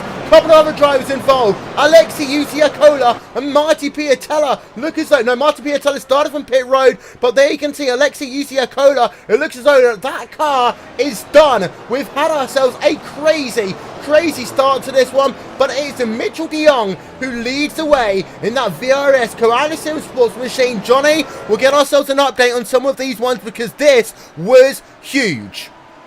Yeah, lots of battling going on. Tamala having a look at Cronke around the outside. Luis had a tapped at a minor spin for one of the friction racing cars. But for Alexei Usiakola there at turn 1, I believe we're hearing word that he tried to turn into the corner. Hutu up the inside, no space. And the two teammates from Redline colliding with each other in the early laps. Incredible stuff here to start the season. That is just a bit like what happened 1999 Austria with the two McLaren drivers. Ironically, as we start a new chapter in the history books, there we can see we're having a look down through our field, and we're going to get ourselves a replay of this one in a couple of moments' time. But there you can see Pablo GoPro Lopez back in the series in a new team, and he's hunting down drivers already. Pablo Lopez battling it out with Kazuki Omishima for P number 7 on track.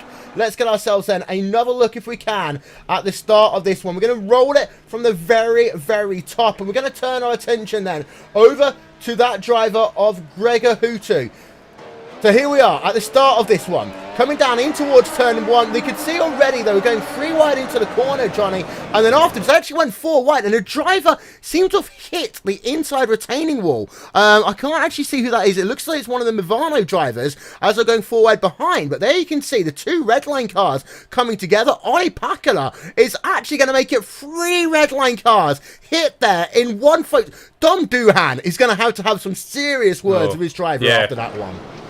Yeah, Dom Duhan's got his work cut out for him. This could be a heated little debrief after this race for the Redline drivers. I guess Alexei would be a little bit cross there at the 5-time world champion for maybe sticking it up the inside when there was really no room. I feel like Gregor, in my opinion anyway, should have backed out in that situation and given Alexei the line through the corner. Hutu maybe felt or could feel that Alexei should have given him room. it could be a heated little session for them afterwards. But if anybody's going to manage that, it's going to be Dom Duenwil. And we never see Redline having ego issues, so who knows what could happen after the race. Maybe they can just get along fine. We might just be hyping it up too much. Well, here's the fantastic thing is, though, top 8 positions, we've got some fantastic names involved here. De Jong leads right now by 1.2 seconds over Martin Kroenke. Joni Tamala is running himself in 3rd place. Sebastian Job in 4th. Yuta Saito running in P number 5 right now in that number 32 car. Absolutely phenomenal to see him. And here's the great thing as well, you've got yourselves Tamala and Job separated by just 1 second in the battle for P3 and 4. Martin Kroenke, though, is falling behind from Mitchell de Jong just a little bit there. And well, Johnny, that is going to be interesting. Actually, Joni Tamala last time by setting the fastest lap of the race so far. Yeah, I'll tell you what, Joni Tamala is faster than the 2 Coanda SimSport cars. Now, Slipstream does have a little bit of a factor to play here, but he's closing in on Kroenke on the run down to the Desquito del Lago, turn 4. So right now, Kronke's got his work cut out for him. He has to break the toe that Joni Tamala is using right now. At the same time, Tamala could be saving a bit of fuel, which could be crucial. Who knows if how much less fuel some of these drivers have taken to start the race. Some drivers try to avoid that. They just try to take what they would use and then burn them off later on during the event. But most of the time, drivers underfuel themselves. So for Joni Tamala right here, could be a bit of a double whammy for the Coanda SimSport team. He's keeping up with them, and he's saving a bit of fuel as well in the early stages. Yeah, it's interesting to note, by the way, that Gregor Hutu just set the fastest lap of the event so far. So it's not as if it's all over yet for that Team Redline driver, as Rachel just having a look down the field a little bit. Got yourself a nice free-race scrap going on. We're having a look on board with the driver of Danny Garcia Filo, P number 11, Iberica Racing Team. Isaac Price for INX Racing just ahead of him. But for some of these guys right now, they're looking at a top 10 and they're thinking, I can really make a positive start to my season. Absolutely will. Of course, the first semester English is probably a good idea. The Iberica Racing Team there with Danny Garcia Filo, and of course, don't forget GoPro Lopez up in P number 8 at the moment. They're having a great race here. Those guys, of course, they've got a lot of people out of position, which is a benefit to them. We're seeing a whole different list of names here at the front of this field. Isaac Price as well, running in the top 10 for INEX. It's been a while since we've seen his name up there. Indeed, so there we can see Pablo Lopez, and he's got himself about 5 tenths of a second advantage over Ilka Harpala. Now, Harpala is a driver who always seems to find himself into the top 10 in the championship. He is ultra consistent, and this is a chance when Ilka Harpala really could strike here today. So top 8 then, at the bottom of your screen once again.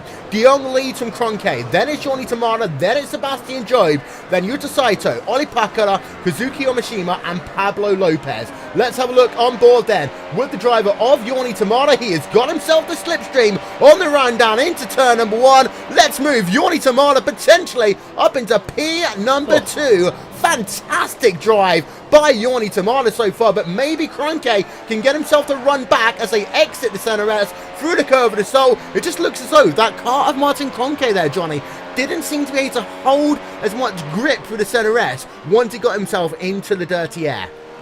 I have a feeling it's tyre saving because Tamala made a mistake under braking. Huge twitch for that INX racing car, and he still kept the position. So I have a feeling now that Coanda SimSport are maybe tyre saving. So it could be a bit of a false illusion for INX as to how fast they are. And look at Sebastian Job closing in there on the Martin Kroenke, the Coanda SimSport driver, who right now could be falling through the field. And I wouldn't be surprised because, you know, tyre strategies, we don't know who's on which strategy or not, so that's going to play out in these next maybe 10-15 laps time. We'll see them make their first pit stops. Indeed, so just having a look at then some of the packs of cars that are developing on the track, and well, Rachel, we talked about these guys battling to get themselves into the top 10. They're adding Antoine Hegelin and Graham Carroll into the battle here.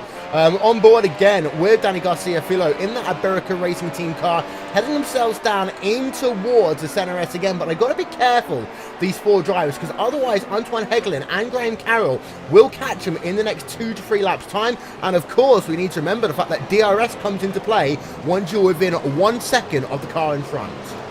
It does well, and of course their team boss and teammate Alex Simpson is behind them in P15. He's chasing Yao Vaz at the moment, who is directly ahead of him as they run down now towards turn number 4. So we could be seeing another swap for position there. We'd have Apex Racing P12, 13 and 14 at the moment, and they seem to be only heading forwards. Ladies and gentlemen, we can just see that side by side through Ferradura. This is one of the craziest places to go side by side, and that was there. Ilka Harpala. Oh, big trouble there, and that's Ilka Harpala turned around down in turn number 7 there on track, and well, Ilka Harpala were just talking about going side by side into Ferradura. They survived Ferradura, and then the next corner after that, Johnny, that's when they got themselves into trouble. Yeah, that was like Maldonado and Perez, I think, or Gutierrez. Wow, that was incredible. And that was Isaac Price involved up the inside. And maybe he should have backed off a little bit there. Harpala really had the line and the room. And unfortunately for Ilka Harpala, who's been such a consistent driver, well, could be race over for him almost.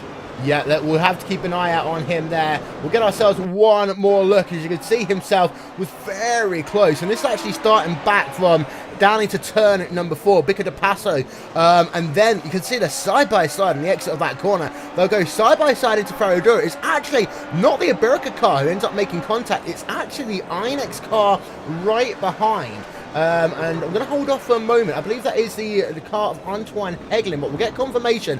And there you can see Ilka Harpala almost turned upside down. He ends up rear-ending that car into the barriers as well. He has stayed out on track for the moment, but we need to see how much damage there is to that race car as we head ourselves a little bit further forward through the pack for the moment. We've just had ourselves, well, actually, no. We've had ourselves a huge incident, actually, Johnny, potentially with Hugo Luis. Yeah, I'm not sure who that was, but from the back of our eyes, we saw Hugo almost collecting a spinning car in front of him who made a mistake into turn 4. Now, we see this, Will, early on. You know, there's so much testing. The nerves build in the early stages of the race. You make mistakes that aren't in your muscle memory. So, you know, there are a lot of practice that you put in for some of these drivers. They forget the simple movements in the throttle pedal and, you know, brake pedal, steering movements and all that kind of stuff. You do stuff differently when you're nervous. That's just the way your mind works. Your progressive memory is intact. It's so critical to sim racing itself. So you'll see a lot of drivers making mistakes in these early laps, and Hugo almost a victim in another incident. Yeah, as we can see out front, the gap between Yorni Tamala and Mitchell de Jong now, Rachel, is down to 1 second. Last time by, a 1:13.5 for Mitchell de Jong. 4/100ths of a second faster was Yorni Tamala. Doesn't matter how far he is at the line, it's at the point you get yourself into the DRS zones that are important. As it stands right now, Yorni Tamala is going to be close as they exit Yun San. In fact, he just lost himself a 10th of a second. That means it's going to be mighty close, but I don't think he'll get DRS this lap. Not sure he will, of course, there, but I think he is being a little too conservative at the moment, Will. He's just trying to save a little bit here, is the drivers of Mitchell de Jong and Martin Kroenke. So I think Tamala perhaps pushing a little harder, going for glory. He wants to lead laps here for Inex Racing. Yeah, well, ladies and gentlemen, we do apologise. There are a couple of issues with our live timing and scoring. We are working on getting that one up for you now. Antoine Heglin, Danny Garcia-Filo battling for position as they head themselves down in towards turn number 1. We've got ourselves Isaac Price and Pablo Lopez pretty much nose to tail as well. We'll go on board with Isaac Price in the number 8 Inex Racing car down in towards turn number 4. And well, seems to be a new car, Rachel, and it's still going to be one of the fastest in the straight line there for Inex Racing, but they stay side by side. This is almost a repeat of a couple of laps ago as they head themselves into Ferradura.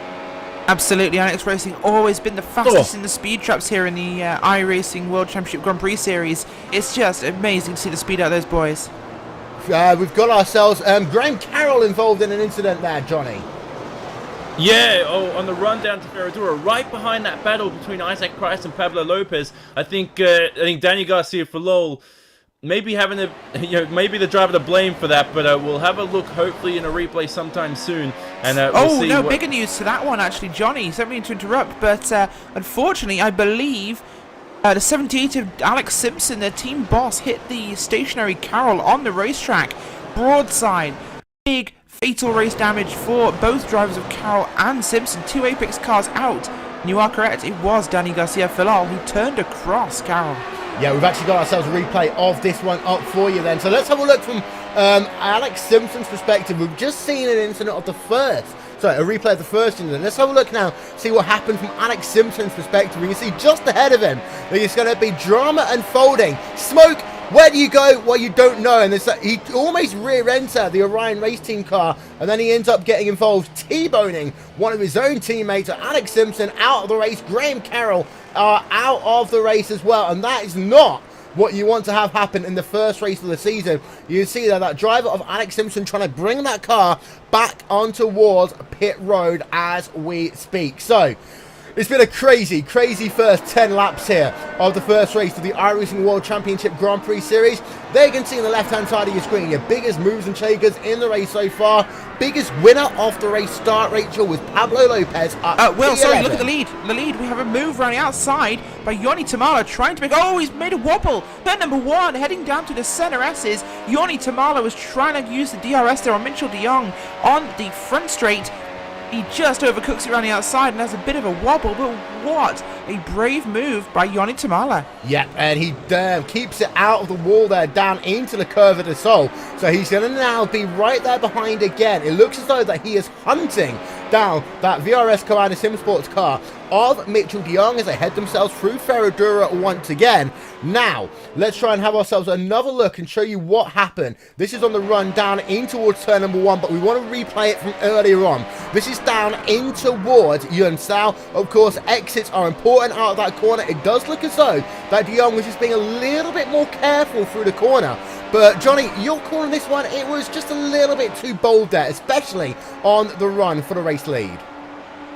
Yeah, for Yoni Tamala though, he's really has to be careful with his tyre temperatures right now, because that mini speed as he's attacking Mitchell de Jong once again around the outside, and he should be able to take the lead here on lap 12 of the event. Yep, as he's going to go breezing past there, and he doesn't even need to get to the braking zone of turn number 1. Yoni Tamala will move himself then past Mitchell de Jong, and INX Racing are leading in the first round of the iRacing World Championship Grand Prix Series for 2016. It was simple as they headed themselves up the hill in towards the start-finish line. Let's get ourselves one more quick look at that one. As you can see, very easy round the outside of turn 15 though, Johnny. That's dangerous in itself to do. Yeah, and he's got to take it to the limits, and this is what this series is about. The world's best sim racers out there putting their skill to the test, and a few of them made some really silly mistakes as well. We saw the one with Philol and Graham Carroll. That was an abysmal battle right there. But in the end, Yoni Tamala, who takes the lead of this event, and what a story for him, you know. Who would have thought that Yoni Tamala on lap 13 of this event, we knew that it'd be unpredictable this season, but for someone like him to lead this race at this stage is just incredible. And I know there's many laps to go, but this could be, I mean, if he stays in this position, I don't know how we're going to react come the end of the race. I'm lost for words as well. It would be fast, and the gap is already up to 1.1 second. Now, of course, Rachel, what we don't know is what's happening strategy-wise in this one. Of course, we don't know what is happening with tyres in this one. Some of these guys are going to be more aggressive on their tyres compared to others, and that's the fascinating thing of this season. We don't quite know what is going to happen yet, so we are almost looking to the unknown ourselves. Absolutely will, and if we want to break this down to the simple facts of what these drivers have in terms of commodities, there are 3 things.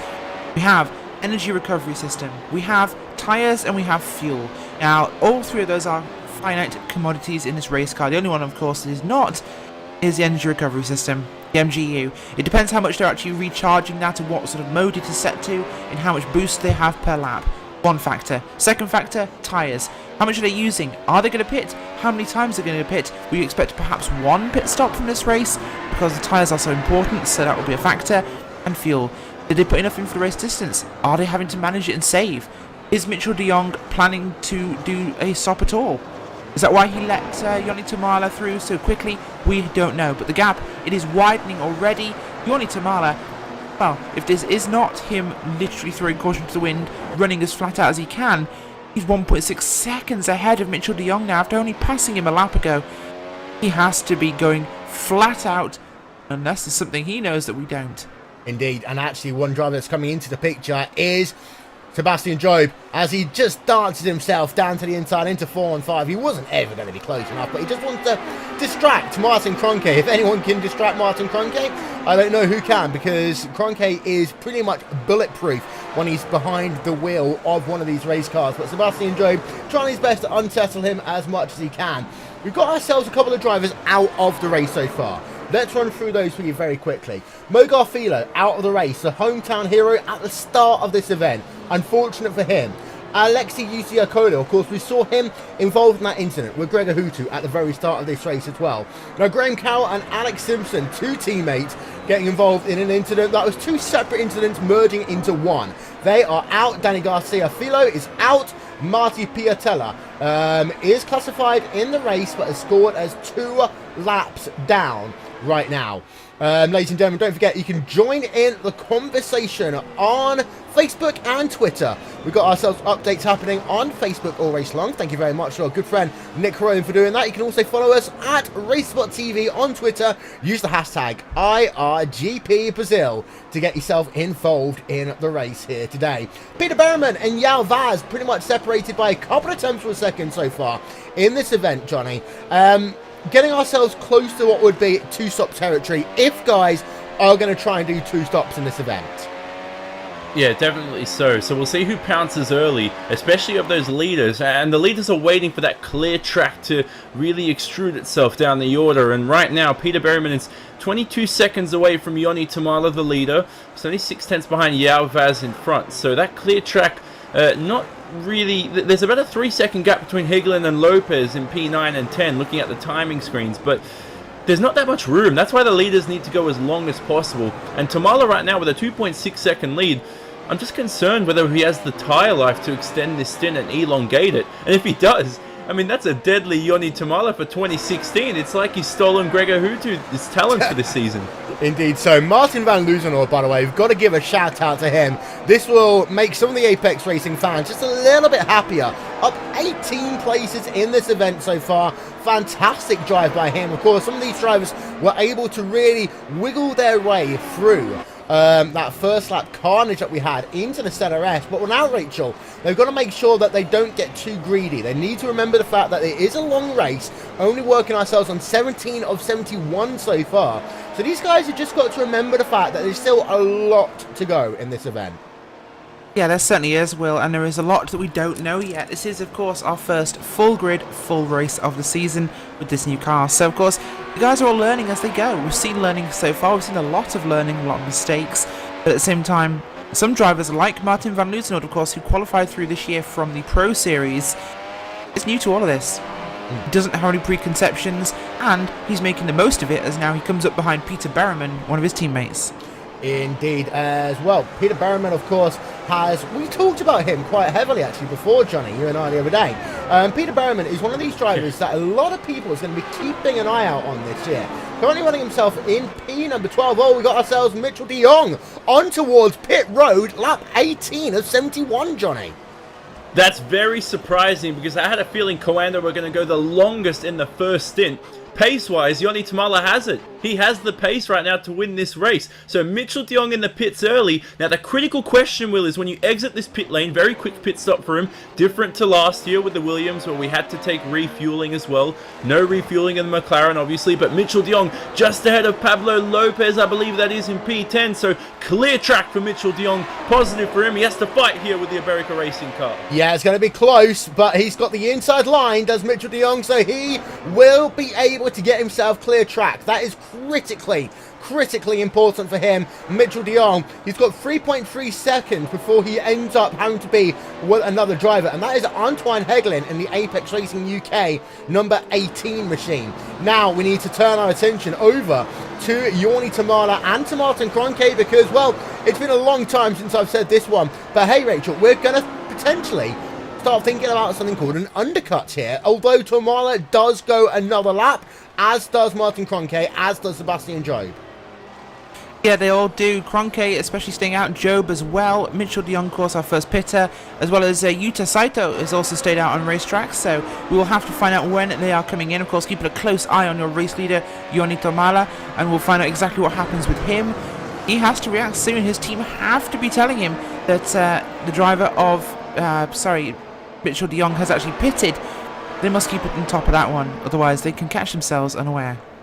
For those of you wondering where Gregor Hutu is, well, he was involved in an incident at the start of this race. He fell back as low as 31st place at one point. He's now running himself in P number 28, but he's 37 seconds behind the race leader, which of course currently is fellow countryman Yorni Tamala in at number 13. But there you can see Gregor Hutu. It's not been a good day for him. Look at that graphic, down 24 places from where he qualified in today's event.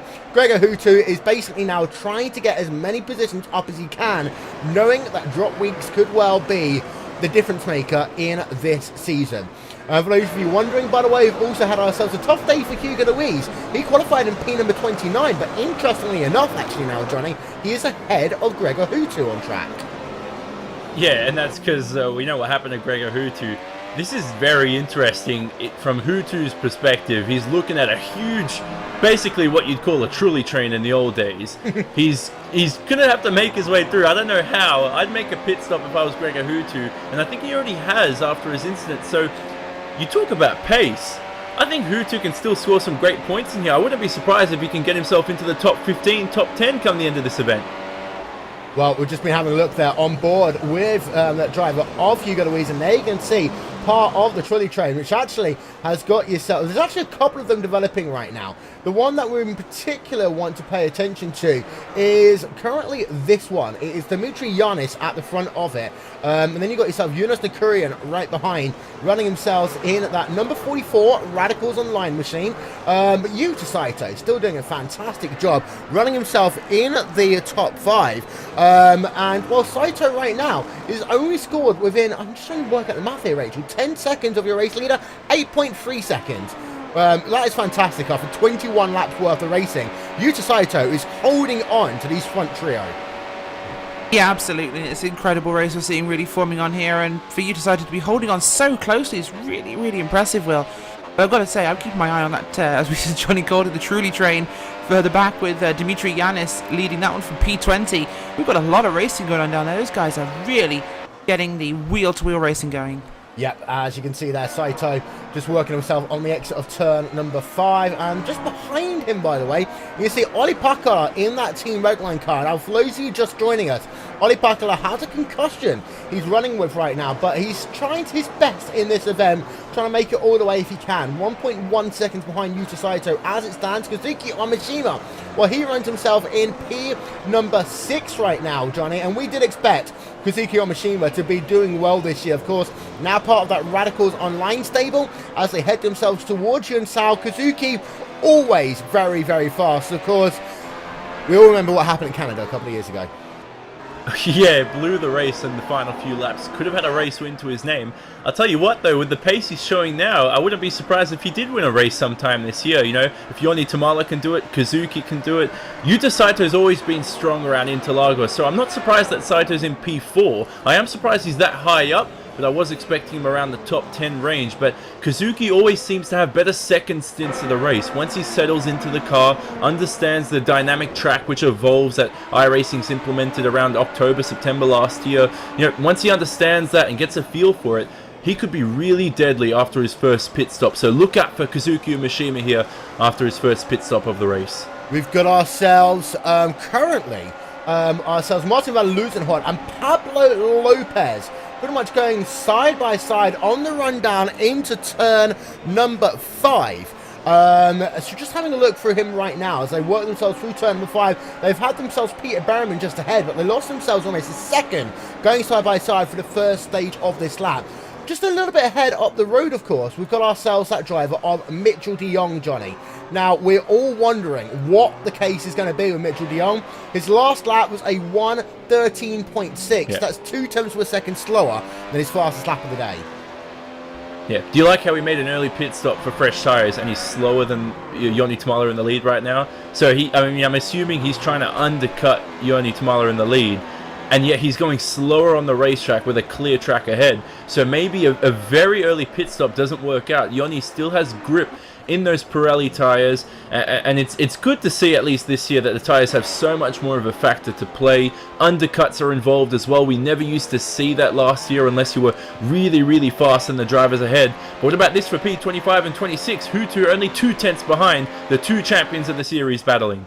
Yeah, and let's have ourselves turn our attention over to that one, because this is something that we expected to see, but not in this position, as Hugo Luis gets himself passed there by Gregor Hutu, but there's a slow car there, pretty much on the racing line, Rachel. That could have been the second big incident for Hutu and for Luis at turn number 1 today. Certainly could be, Will, and unfortunately it seems for Hugo Luis he has a bit of a bottleneck in this train of cars, as he seems to make a wobble every time he comes out of the Center S's onto the Cover del Sol, and that car's not looking happy. The number 1 VRS car and SimSport machine, Hugo Luis really struggling with this car or this track, or a combination of the two. But he's getting past fairly rapidly as he heads backwards now. Yeah, and we're just going to show you then a replay of Hugo Luis being passed by Gregor Hutu on track, and this all comes down, of course, to that energy recovery and that DRS drag reduction system there. You can see Hugo Luis trying to take the defensive line. Nothing he could do as they come down in towards turn number 1. But there you can see, top of your screen, that is the number 11 INX Racing car, Jake Sturgis, who went off there, Johnny, in towards turn number 1. But he came back on track. That one might be reviewed by stewards just a little bit, just because of the way he rejoined that racetrack, as Hugo Luis is being passed again, this time by Dion Verges. Yeah, definitely. So, Hugo's having some huge moments as well. And yeah, looking at the timing screens as well, I think Sebastian Jobs gotten past Martin Kroenke for P2 on the racetrack. So Coanda falling down the order, but Hugo's still battling here on the run down to turn 4. He always seems to twitch out of turn 4 here. Once again, he just struggles to get traction out of that Coanda SimSport car. Now, I'm not writing off Hugo for the season as they go side by side into Ferradura, but he's taking it to the limits here, Will. And I think he might still be able to keep P25 ahead of Dion Verges there. But back to my point is that Hugo right now, I think once he gets settled into this car, he could potentially be a race winner. I think so. As we're just having a look now on board with that driver of Sebastian Job. You want to know who his next target is? Well, it is Joni Tamala in the number 13 machine. And this is going to be fantastic. Joni Tamala there, scrapping it out. P number 13 versus P number 12 on track. There is the gap. And well, Rachel, these are two drivers who we know are fantastically fast. Joni Tamala in the number 13 INX Racing car. We've seen pure speed by him so many times.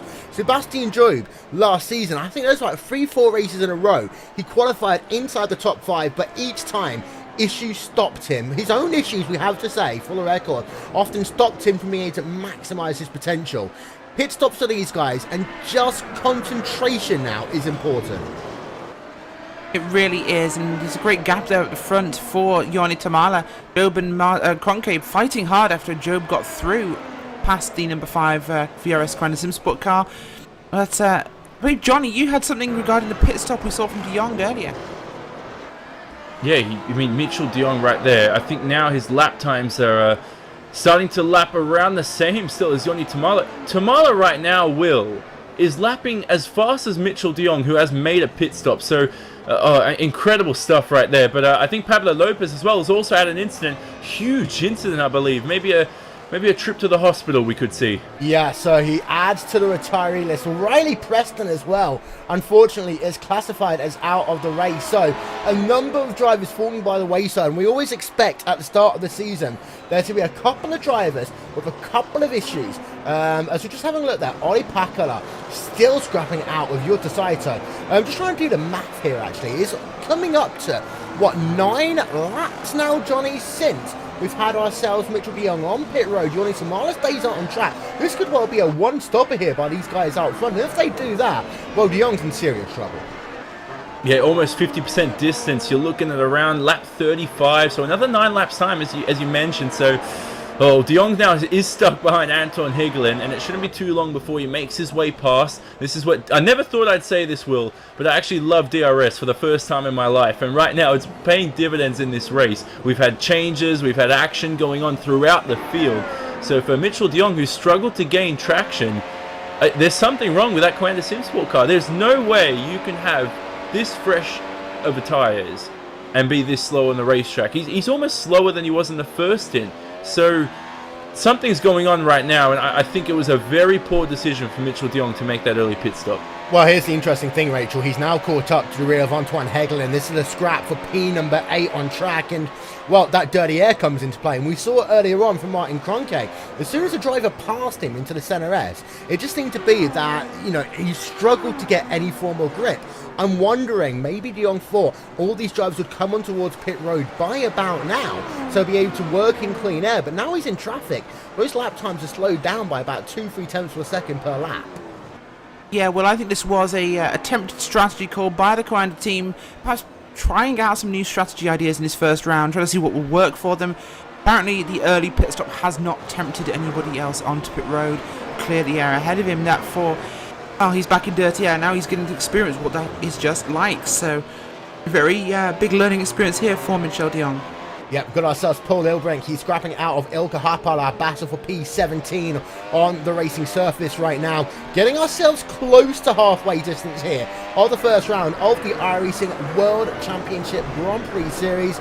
As well, guess who's right behind? It's Gregor Houtu. Mr. 5-time has broken himself into the top 20 right now. Currently running himself in P number 19 in that Team Redline car. This is interesting. I want to just keep this camera on him.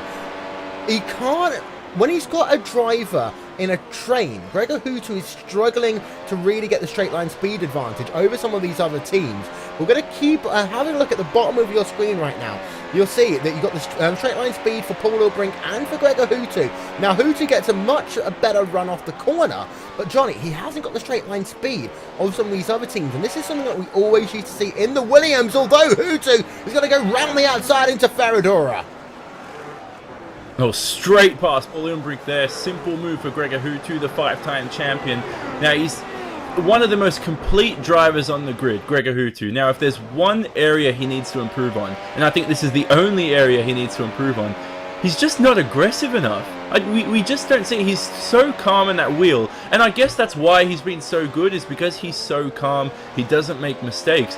But there's been times last year when I felt that he should have been more aggressive, and he just wasn't. So I guess this is a sort of test to see whether he can train himself, or with all these trains of cars making his way through the field, whether he can start stepping up his aggression, because he seems very calm and collected in that wheel, and I feel like he can make overtakes in places when he seems to stand back at times.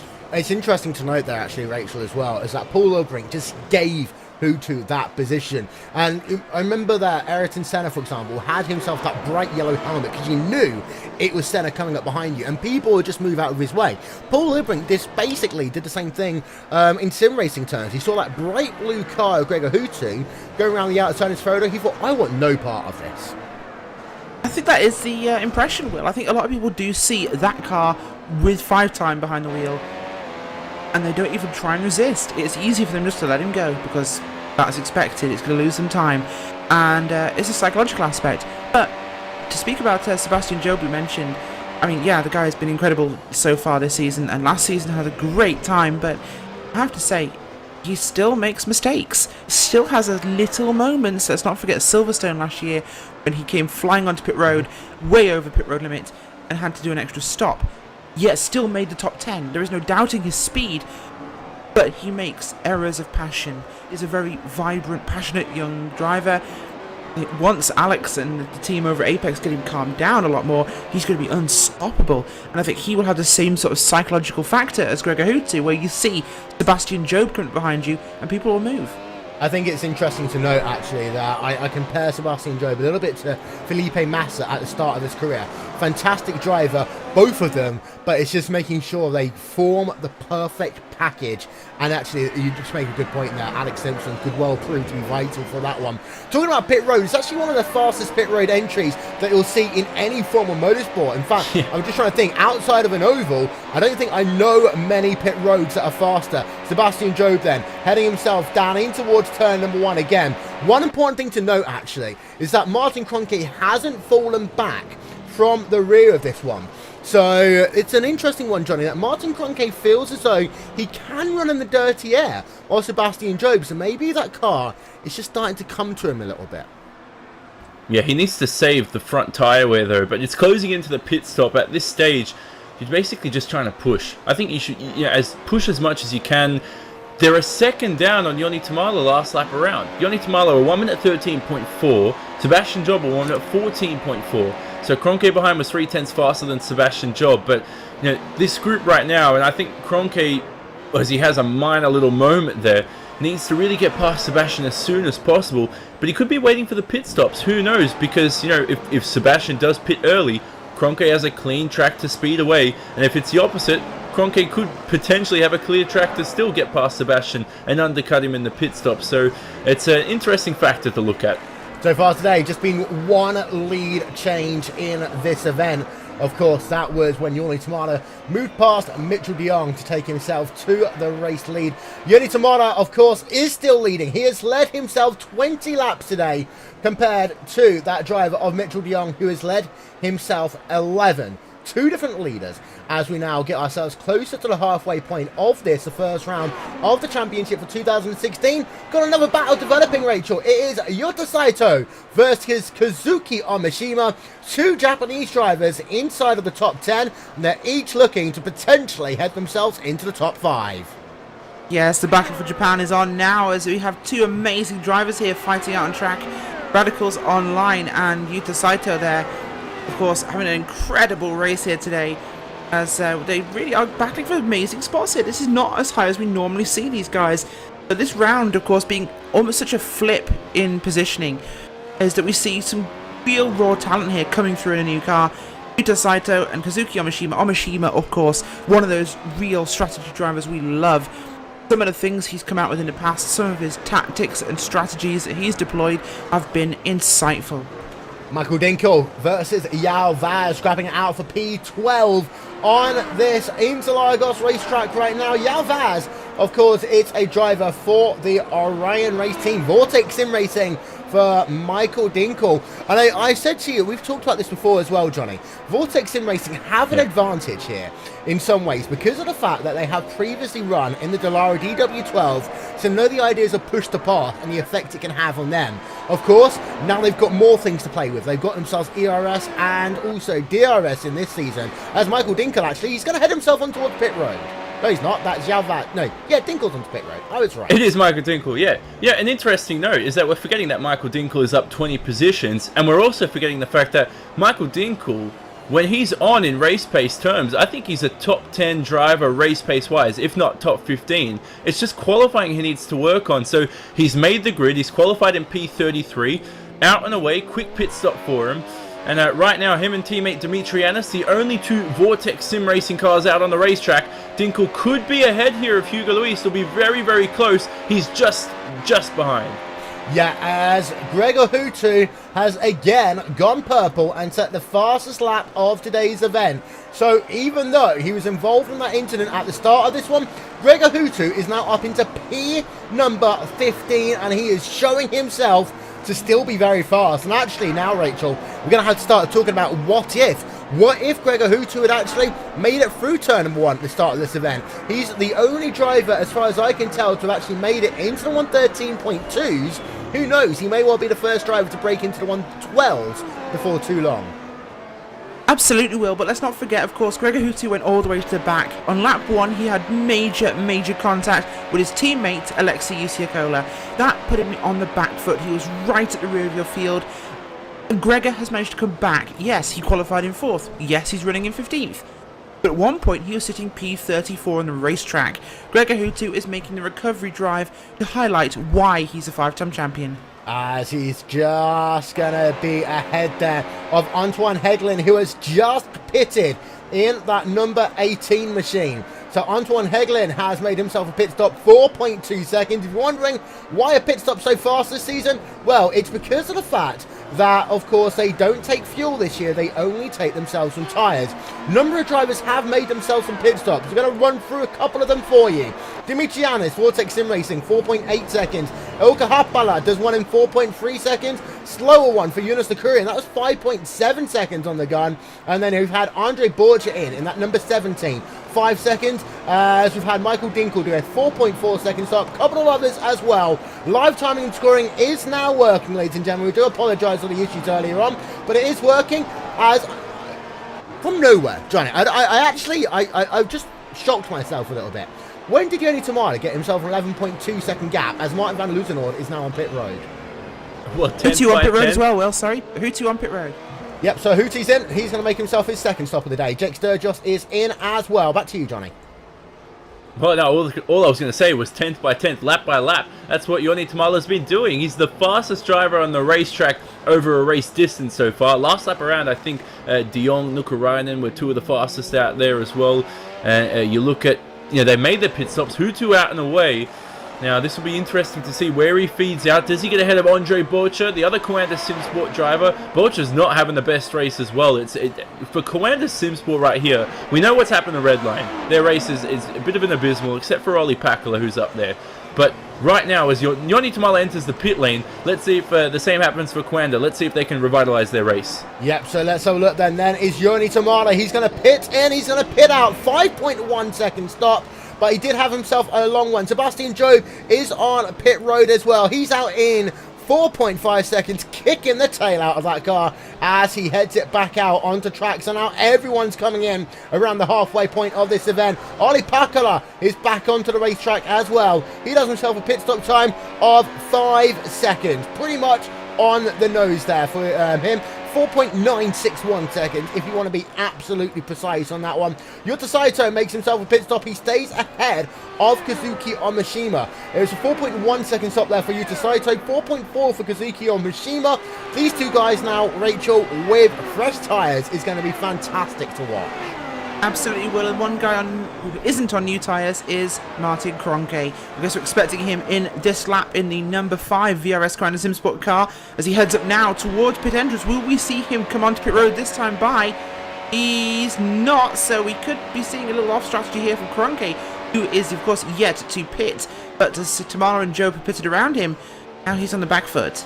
Well, it's interesting there because he's just done himself a 113.5, so in no way is that slouchy there. But he's got to be careful here, Johnny, because, of course, if he ends up staying out too long, then when you start looking at the lap times for Sebastian Job, Job could well be able to stay ahead of Martin Cronke.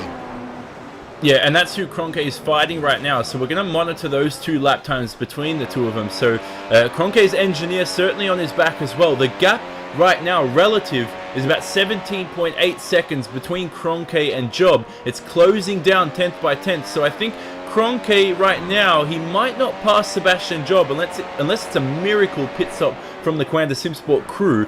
But if you can get the fresh tyres for the final stint and maybe be a little bit faster than Sebastian come the end of the race, it may make that pass easier. So I see Cronke's logic here is that maybe he's giving up on passing Sebastian in the pit stops, but at least pass him towards the end of the race and not be stuck behind for another 20 laps. Give a little bit away now to have it come back to you towards the end of the race. He will stay out for another lap then. Martin Cronke, he is our 3rd different leader today as they come down in towards the center S once again. So Martin Cronke has now led 2 laps. Joni Tamala is only 6.8 seconds behind. Of course, Rachel, pit stops don't take as long as they used to do. They don't need to really think about... Oh, we've got Olli Pakala, by the way. That's actually Isaac Price on pit road. I take that back. Isaac Price on pit road. Olli Pakala, she's at the fastest lap of the event so far, a 113.0. But, of course, with smaller pit stop times, it means that really getting on and getting off pit road, saving time when you can, is more critically important than last year. Absolutely, of course, with things being so short now on pit road, every 10th of a second matters. Everything can be made up. We're not talking about 10, 9-second pit stops now. We have a lot of time here that could be saved. And we're seeing these 3-second pit stops to 5-second pit stops, and that's 2 seconds of variation. What's happening? They're only all taking 4 tyres. Why are some people taking slightly longer? These teams are going to have to polish these pit stops and make them as short as possible. Are we expecting Red Bull 1.9 second pit stops? Probably not, but if it could be done in 3, if you need to win a championship, everybody has to do them in 3. Cronke's on pit road then for that VRS Coanda Simsports car, as it was Joni Tamala just setting the fastest lap of the event so far, 113.040 then. What's going to happen to Martin Cronke? Let's see what his pit stop time is going to be. We expect it to be 4.5 seconds. Out and away he will go. Where is Sebastian Job? Well, he's ahead on the racetrack. There's no way that Cronke is going to be anywhere near him. The gap is going to be about 2 seconds. when all is said and done, Martin Kroenke back onto track. Sebastian Job retained that third place for the time being. Of course, now, Johnny, we've got to see what Mitchell de Jong does, but I think he's thrown away his chance at a podium. Yeah, you don't like de Jong's chances to finish in the top 10 even? I don't know. Oh, actually, yeah, I didn't look at the times there. I think de Jong will certainly get a decent result, but 2 stops not the way to go. And they're starting to learn what's happening, you know, which drivers go on which strategies. You study that with tendencies. They watch the race after, do all that kind of stuff. But most importantly for Kroenke now in this stint, he knows he's going to close in on Sebastian Job. There's no doubt about it. He has the pace. He's going to have DRS. He's going to have fresher tyres. I think Kroenke is conceding the race win here by going longer in that stint, because I just feel there's no way he's going to catch Tamala. I think he's more concentrating on getting past Sebastian Job and at least coming home in P2, because he knows that de Jong is going to pit one more time, most likely. Oh, I hope to God de Jong is pitting one more time, otherwise it's going to be pretty scary doing a million laps for his second stint. Yeah, as of course, don't forget that Mitchell de Jong came onto pit road before anyone else. 3 different lead changes now here today. Antoine Hegelin scrapping it out with David Accord. We've got ourselves a Ryan race team versus Apex Racing UK. As we have a look now from on board the Apex Racing UK car of Antoine Hegelin. We've come this close to breaking into the 1 minute 12. Last time by for number 13 machine of Tamala, as we've got ourselves Antoine Hegelin going himself past the Orion race team car in towards turn number 4, making that manoeuvre stint. We got ourselves our first 1 minute 12 lap time, and it's been set by none other than Mr. 5-time Gregor Hutu in that number 66 machine. Well, 112.7, Johnny.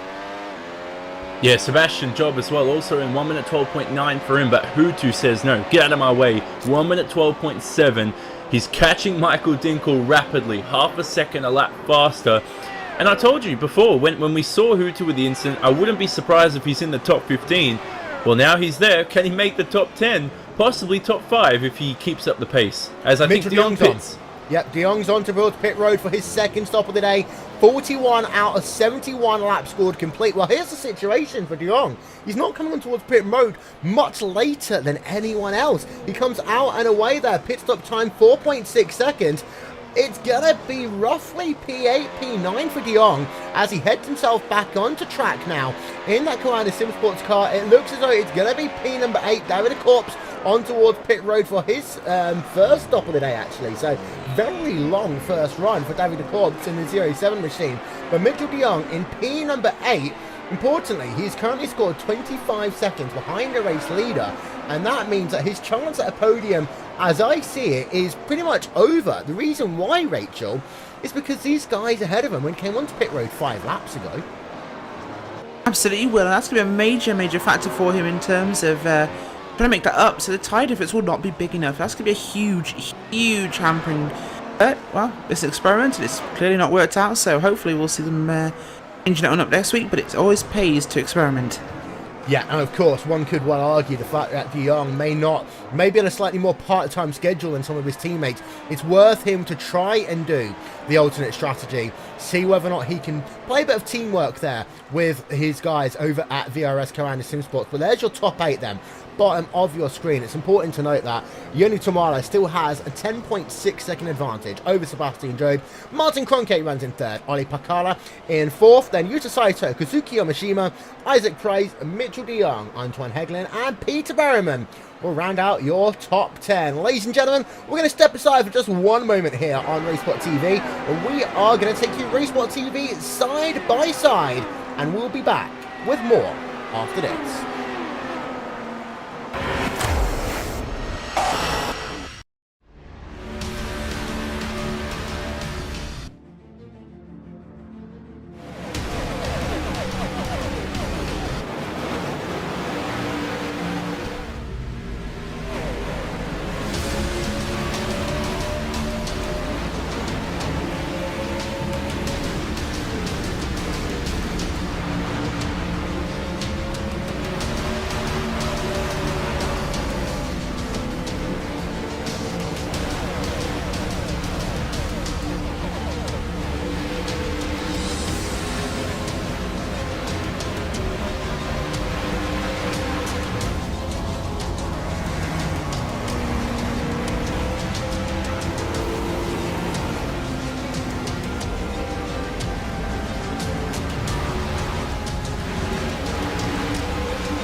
Simulated racing can be awesome, but it can also be kind of a free-for-all.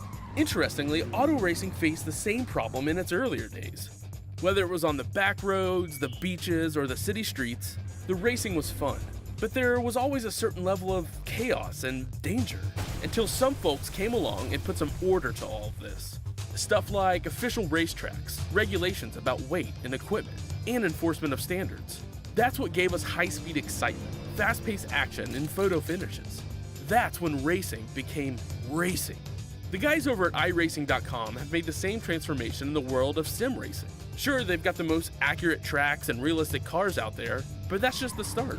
See, iRacing analyzes the performance and results of each driver in every race, so you can be sure you're always placed in races where the competition will be tight, and that those reckless drivers who ruin it for us all are kept in the pits.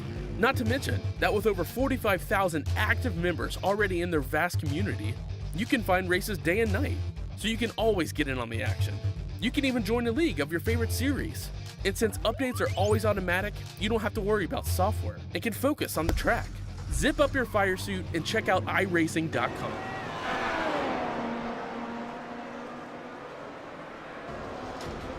Ladies and gentlemen, don't forget the NASCAR Peak Anti-Freeze Series will head itself over to Atlanta Motor Speedway this coming Tuesday for round number 2 of the championship, and you will see it live on RaceSpotTV, streaming live also on iRacingLive. Coverage for that one will start at 8:30 p.m. Eastern Time. Welcome back then, ladies and gentlemen, to this round number 1 of the iRacing World Championship Grand Prix Series, as it is still Yoni Tamala who leads the way from Sebastian Job by 10.7 seconds. And here's an interesting fact actually, Johnny. Sebastian Job will become only the 3rd British driver ever to appear in an iRacing World Championship Grand Prix Series podium, after 2 others. And we should make that our trivia question for the day. We should. We didn't have that in our prop bets when we did our season preview podcast for this. Well, I wish we could have. But Sebastian Job, he's going to score a podium in his first race of the season, which we both bet on, which was great.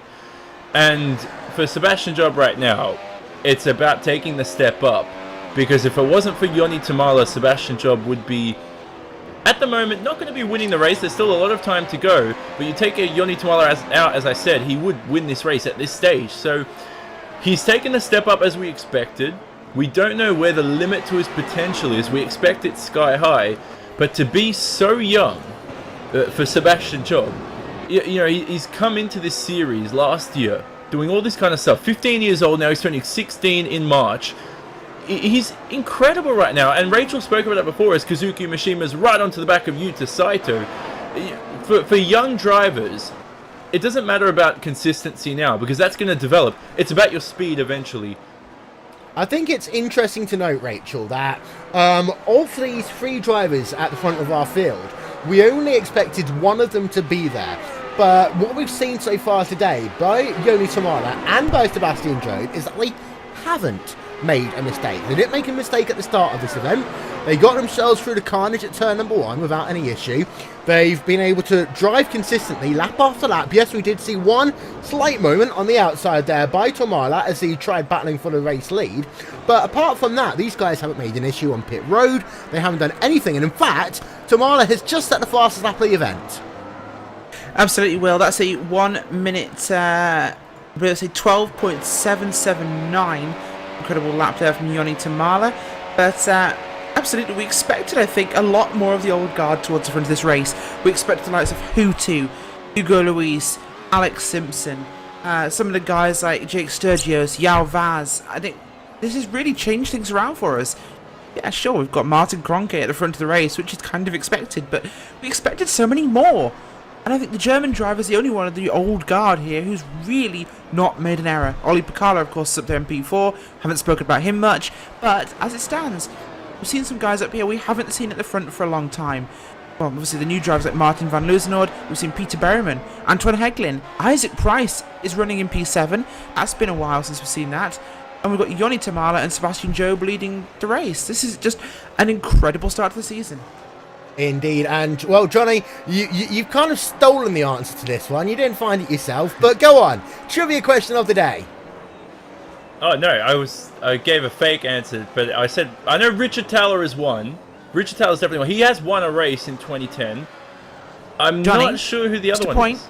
A little bit of trivia for you. Richard Towler is the only Brit that's ever won in the Peak Interview Series and in the iRacing World Championship Grand Prix Series. In fact, Yeah. he's the only driver to have won, full stop, in both of those series. Of course, Both series, Sturgis yeah. has won in the NASCAR series, but hasn't won in the iRacing World Championship Grand Prix series. He came close last year, but hasn't actually done so to date.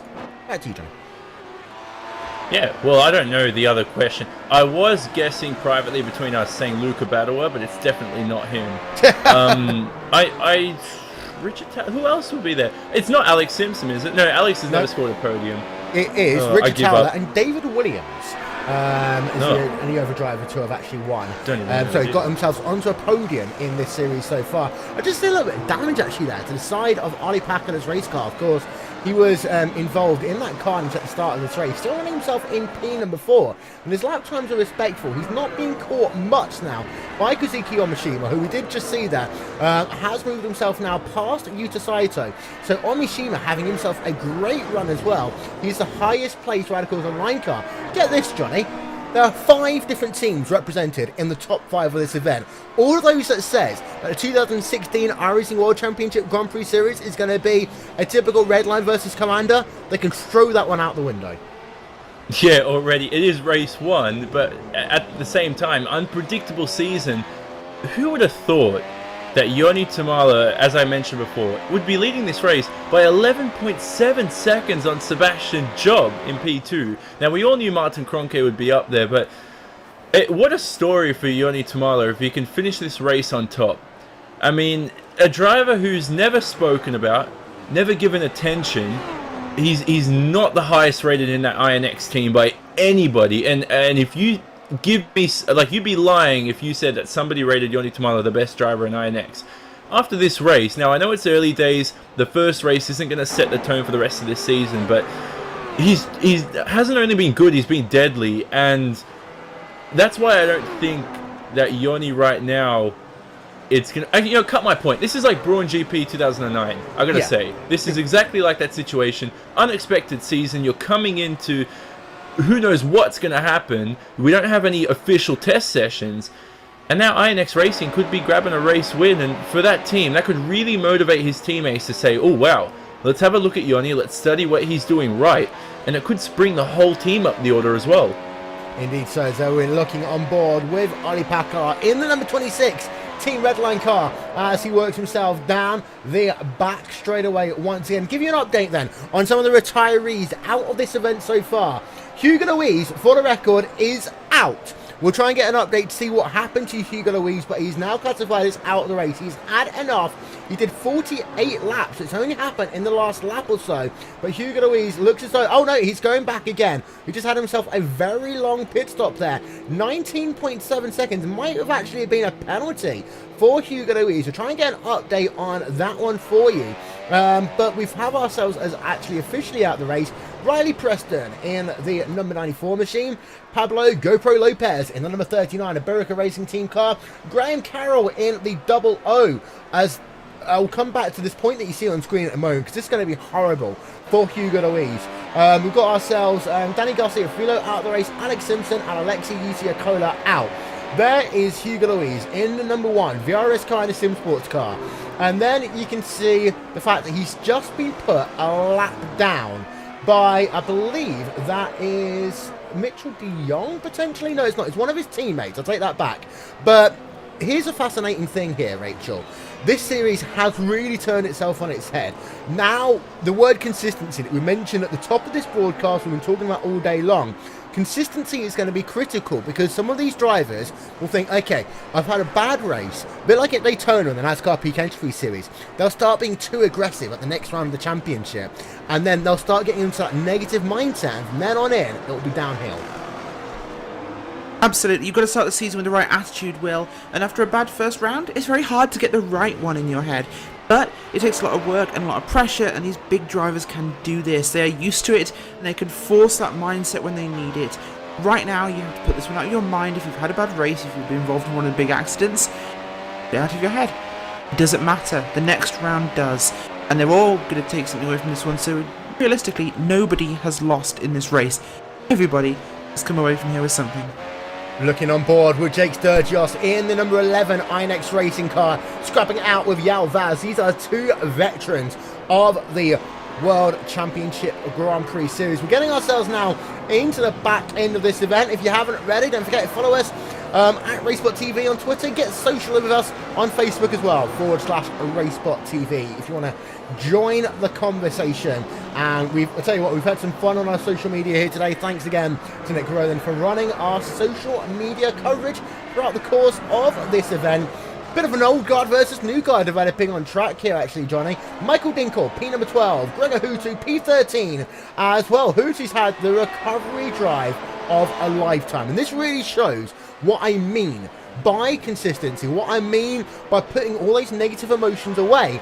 Gregor Hutu was outside of your top 30 at one point in this event. He is now in P number 13. He has clawed his way back through the field.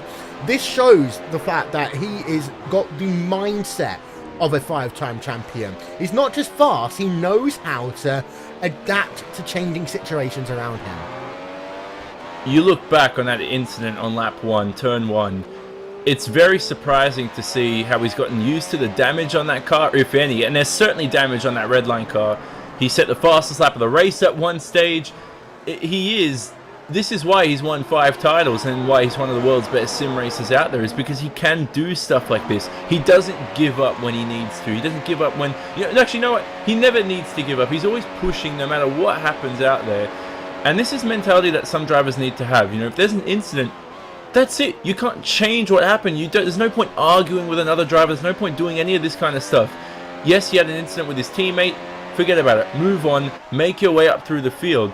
And that's why Gregor Hutu's in 13th, and a few other drivers who, well, a little bit interesting here, aren't in the race anymore, who haven't continued. And yeah, they've had terminal damage, but at the same time, there are a few of them out there who could have definitely continued on. I'm going to do something here. I'm going to bring back up what our race picks were. This was before qualifying. And, well, this is just a little bit embarrassing, really, when we think about it, Rachel. You picked Hugo Louise. Johnny picked Alexei Usiakola. I picked Martin Cronkey. Now, out of those 3 drivers, we've got ourselves Hugo Louise on P number 27. Alexei Usiakola is second from last. Martin Cronkey is on a podium, but he's 13.4 seconds behind the race lead. That sums up how crazy this weekend's been. Absolutely will, but of course, as we know, we had a big incident at the start of this race, and we would know a lot of people are just tuning in, would like to see what happened.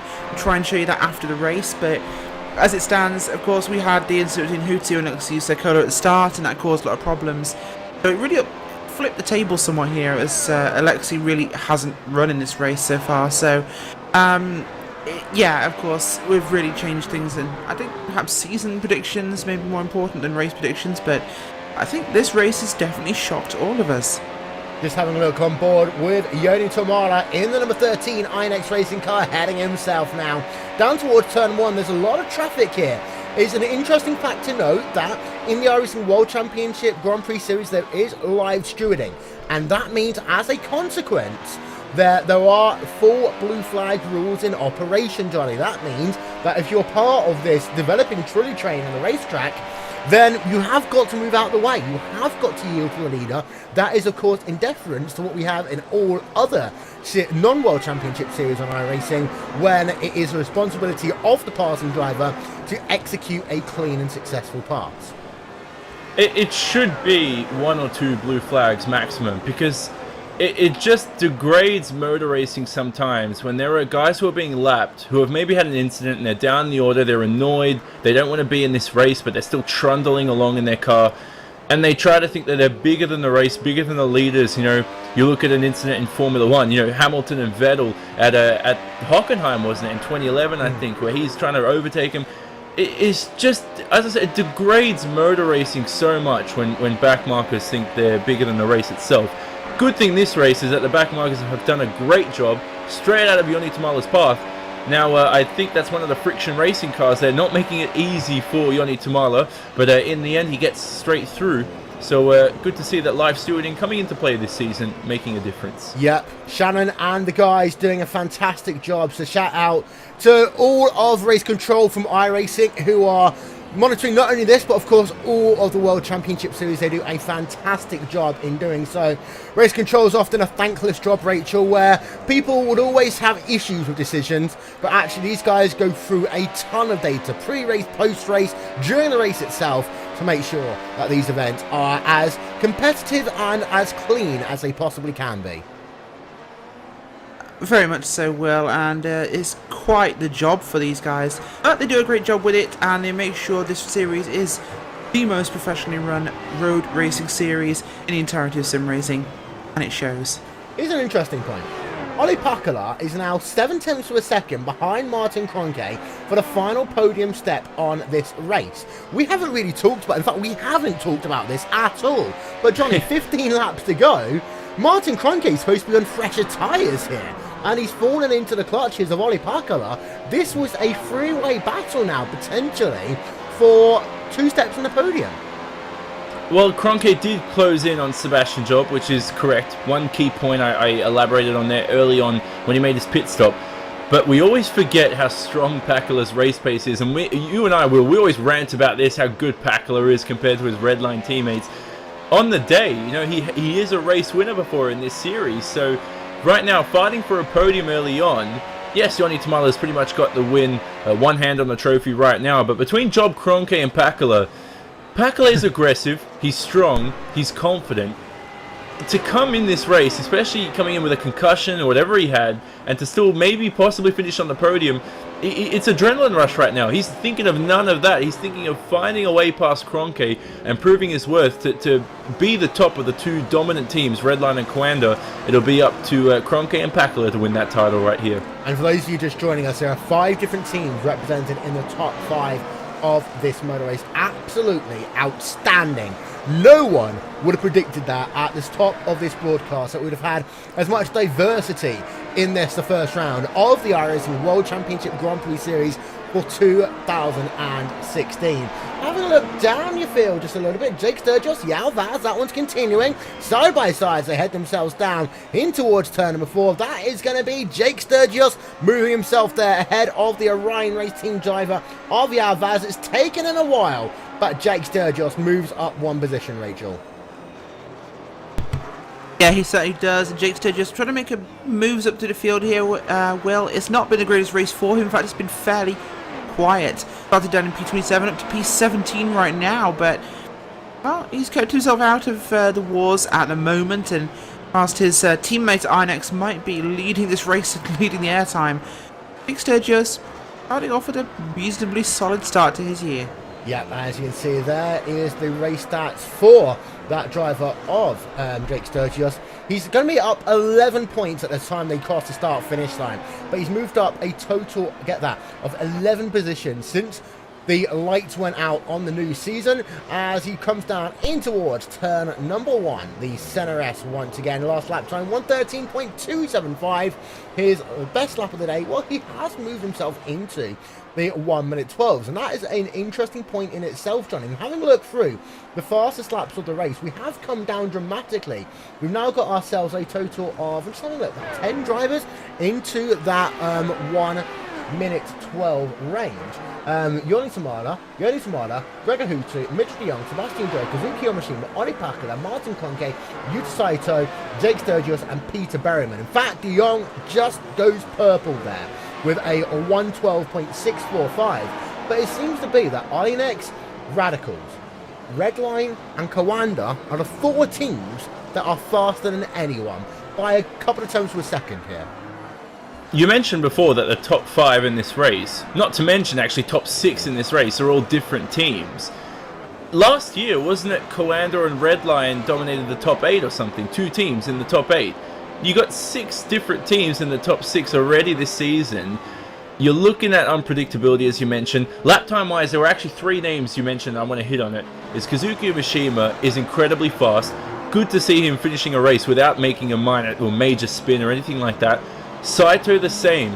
Here in the Pro Series, the drivers who made their way to make their World Championship license, the rookies you could say for this season, Saito potentially could have won this race as well, had he got off the line well and stuff like that. He qualified really well here in the Pro Series. What about Peter Berryman? Now, we didn't speak about him before, Will. I think De Jong entered the pit lane when we were meant to speak about him. But Peter Berryman was one of the fastest drivers in the Pro Series before he started to ease it down when he was locked in for a license. It's not surprising that Berryman's up here in P10, who is, you know, Carroll did win the Pro Series, very strong driver, but, you know, Peter Berryman, pace-wise, has a lot of potential, and he's got a lot of speed right now, so it's not surprising at all that he's up there in P10. Having a look on board of Isaac Price, P number 8 right now. Scrapping it out with Mitchell de Jong. Battle for P7 overall in this event.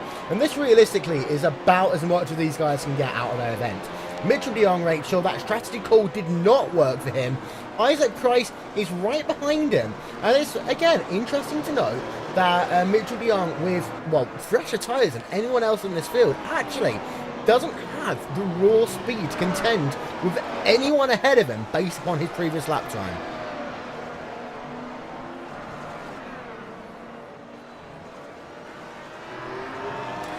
As we said, well, of course, it's unfortunate for him, but we did say this is part of his part-time schedule. He might be pulling some off-strategy routines this year as testing for his teammates, of course.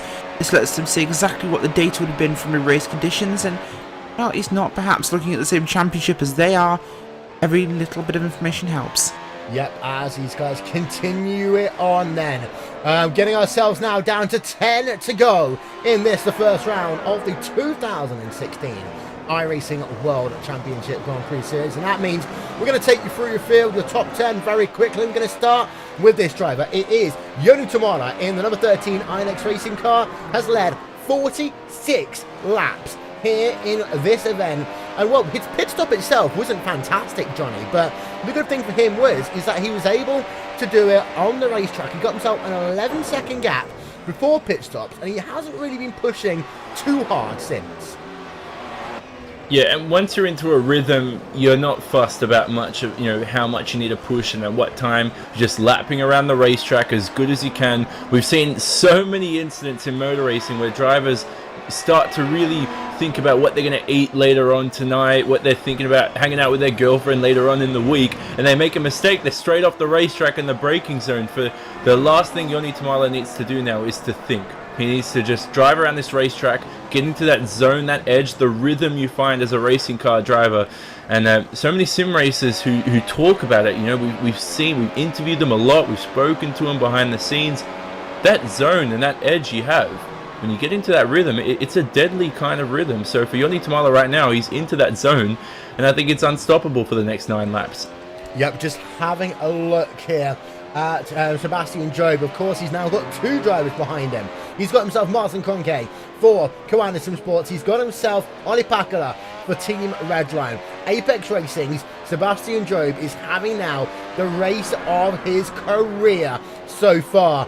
12.5 seconds to the race leader, but Rachel, we're all now looking backward in terms of who's going to get the final 2 podium spots in this event.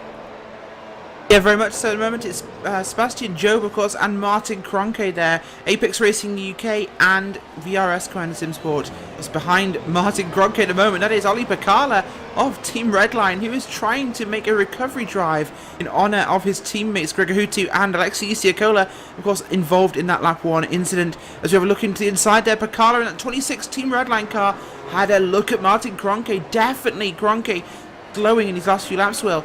Definitely under threat by the Finnish driver. Yeah, and it's fascinating to note, as we mentioned before, that the strategy for Koanda is just so odd here today because of the fact that Martin Kroenke came on towards pit road the last of the 1-stoppers.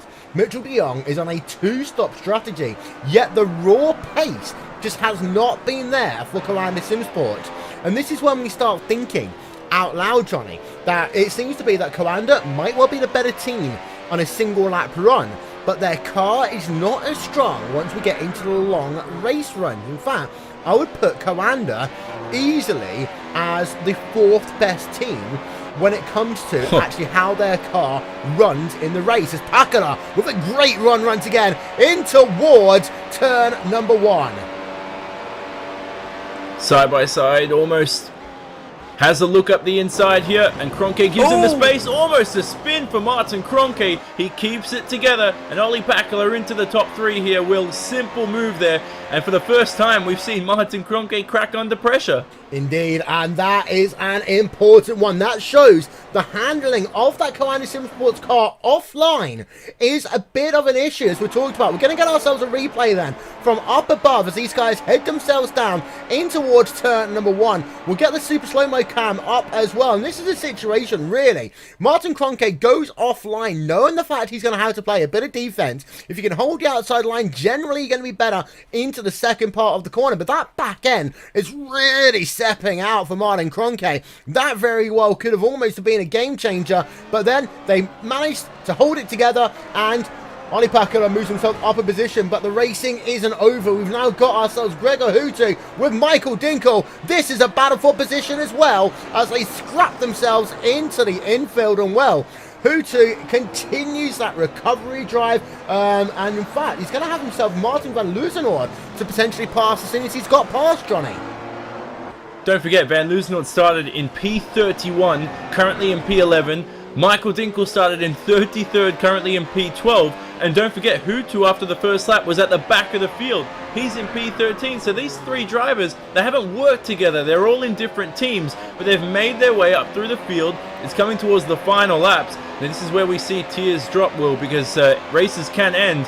All that hard work, they need to keep it together and be smart when they're battling side by side. But it seems to be for both Redline and for, in fact, definitely for Redline more than any other team, Johnny. What they've done is they've set their car up, like they've done in all previous seasons, to run better by themselves. Hutu is not generally as fast in a straight line as some of these other guys. He's better getting off of corners, got better acceleration, but that straight line speed is not there for him. Yeah, and you know what? Damage could be a case as well, as I mentioned in the early stages of the race. So right now for Hutu, now we saw Pakala as well. He's struggling to get, he did struggle initially to get past Kroenke. Now if it wasn't for DRS, he was aided there. But he wasn't side by side with Kroenke on the straight. You know, it came toward the braking zone. So maybe Redline's gone a little bit lower on top speed for this round. And, you know, lessons learned log, if you add that into it, Hutu right now will, and Team Redline, not just Hutu, I'm not being, not trying to make it pretentious or anything, but the whole team will think, okay, maybe we need a little bit more straight line speed next round. And look at the dirty air on the exit of Yun Sao. He just, atrocious exit for Hutu. It's out of his control. And you know, another point as well is that Saito right now is very close to Kazuki Umeshima. For all this new power units and everything, in all this money spent, can't they just figure out a way to stop dirty air in motor racing cars? I know, right? How many billions must they have spent on motor racing in the past 20 years alone? But Rachel, 5 laps to go. Question is going to be, who is actually going to win out in these battles? Hutu versus Dinkel and Luzenoord, and also Saito versus Umeshima. I think Saito might be able to make this move on Umeshima, Will, and well, we can really expect Hutu to get past Dinkel and Luzenoord. The veteran might be able to pull something out of the bag here, but the thing I wanted to bring up actually, and it was that mistake we saw from Martin Kroenke. We've always known him as one of the most versatile and perhaps consistent drivers in the Koanda stable, but was that telling of a wider issue for the team with their car for this weekend? We've seen, of course, Hugo Luis wobbling around, that car squirming underneath his control. And, of course, we saw issues for driver of Mitchell de Jong, who pitted early. Potentially indicative of a handling misgiving on slightly older tyres he did not like, or he could not drive with, which forced him to pit. Of course, Hugo, very consistent, managed to hold on to the car a lot longer than Kroenke, but even Kroenke made a mistake offline. Is there an intrinsic handling problem in the VRS Koanda SimSport machine compared to so many other teams? I'd say yes. The reason why is this point that you've just made, realistically. But let's not forget, that car was offline heading into the Center S, which is one of the latest braking zones that you have in all of motor racing.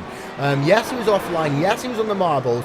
But that car at the start of this event, anytime he was in some form of dirty air, that Koanda car was really, really struggling. Gap, by the way, between Saito and Umeshima, it settled itself down for just a moment. Hutu is still behind Michael Dinkel, still behind Martin van Luzenoord. And again, this for me, Johnny, it's more of a case I think, of Hutu thought he was going to spend the race running in clean air. And of course, you always set your car up differently depending on where you think you're going to run. In clean air, you don't need to hit the top echelon of the highest gear. What you do is you essentially put the car to work better, hitting the maximum revs once you get yourself to the end of those 2 long straightaways. I think Hutu's just rev limiting that car because of the fact he's not got, he wasn't thinking he was going to be running in P number 13. Well, speaking to Team Boss, Dom Doohan on the Simon Racing Report podcast, saying that Redline wasn't as prepared as they would like to be, as Dinkel right now gets very unsettled on the exit of turn 3 here. Has to go defensive into turn 4, and Hutu has a look around the outside. I don't think he's going to have the traction on that line. He does, and Hutu maybe side by side up to Ferradura. Well, we said that Hutu was the better car, accelerating out the corners. Gregor Hutu will move himself up into P number 12 with 2.5 laps remaining in this motor race. Let's get ourselves another look at that one then from our aerial coverage, and this shows it all the way from the curve of the soul. You can see the wiggle there for Michael Dinkel. A couple of cars have had that down at turn number 3. Hutu just looks himself to the outside, and then it's here. Right as they exit the corner, you can just see how good that Team Redline machine, the number 66 car of Gregor Hutu, is in, well, basically on the exit of corners as soon as he puts that noisy pedal down. So whilst Karanja is struggling, Rachel, once they actually put that power down, that's the one advantage Team Redline seem to have had. Their cars work well coming onto power, and that will be critical for saving the tyres this year. It really is, Will, and this car, I've got to say, it's very different in handling to the FW31. It's a really powerful machine. You can feel the directness of the power application. The braking is incredibly snatchy. So this car, very, very different. A lot of nuance required. But Johnny, I think you got something you need to say? Well, 3 quick points, really, is that for Redline, as I was saying before, they should have been smarter and thought, if we're not as prepared, why prepare to think we're going to lead this race? They should have prepared to think, let's overtake a few cars, a bit of top-end speed. Another point as well, as, for Alexei, who started this race off well, it's incredible to think that he'd lost a lot of time, as I think Pakula might have dropped back behind Martin Kroenke. I've lost my words. So Martin Kroenke is back up into 3rd place. We'll get ourselves a replay of that one after this event. Because of course we are now down into the last lap and a half of this one. It looks as though Olli Pakala has had himself an incident, probably on this last lap, because he's done a 1 minute 13.9 last time by. Maybe, just maybe, fuel is ending up being an issue there for Olli Pakala. We'll get confirmation as quickly as we can on that one after the event. But here is Joni Tomala then. He's heading himself up the hill for what is going to be the last lap of this event. Gregor Hutu versus Martin van Loozenhoorn.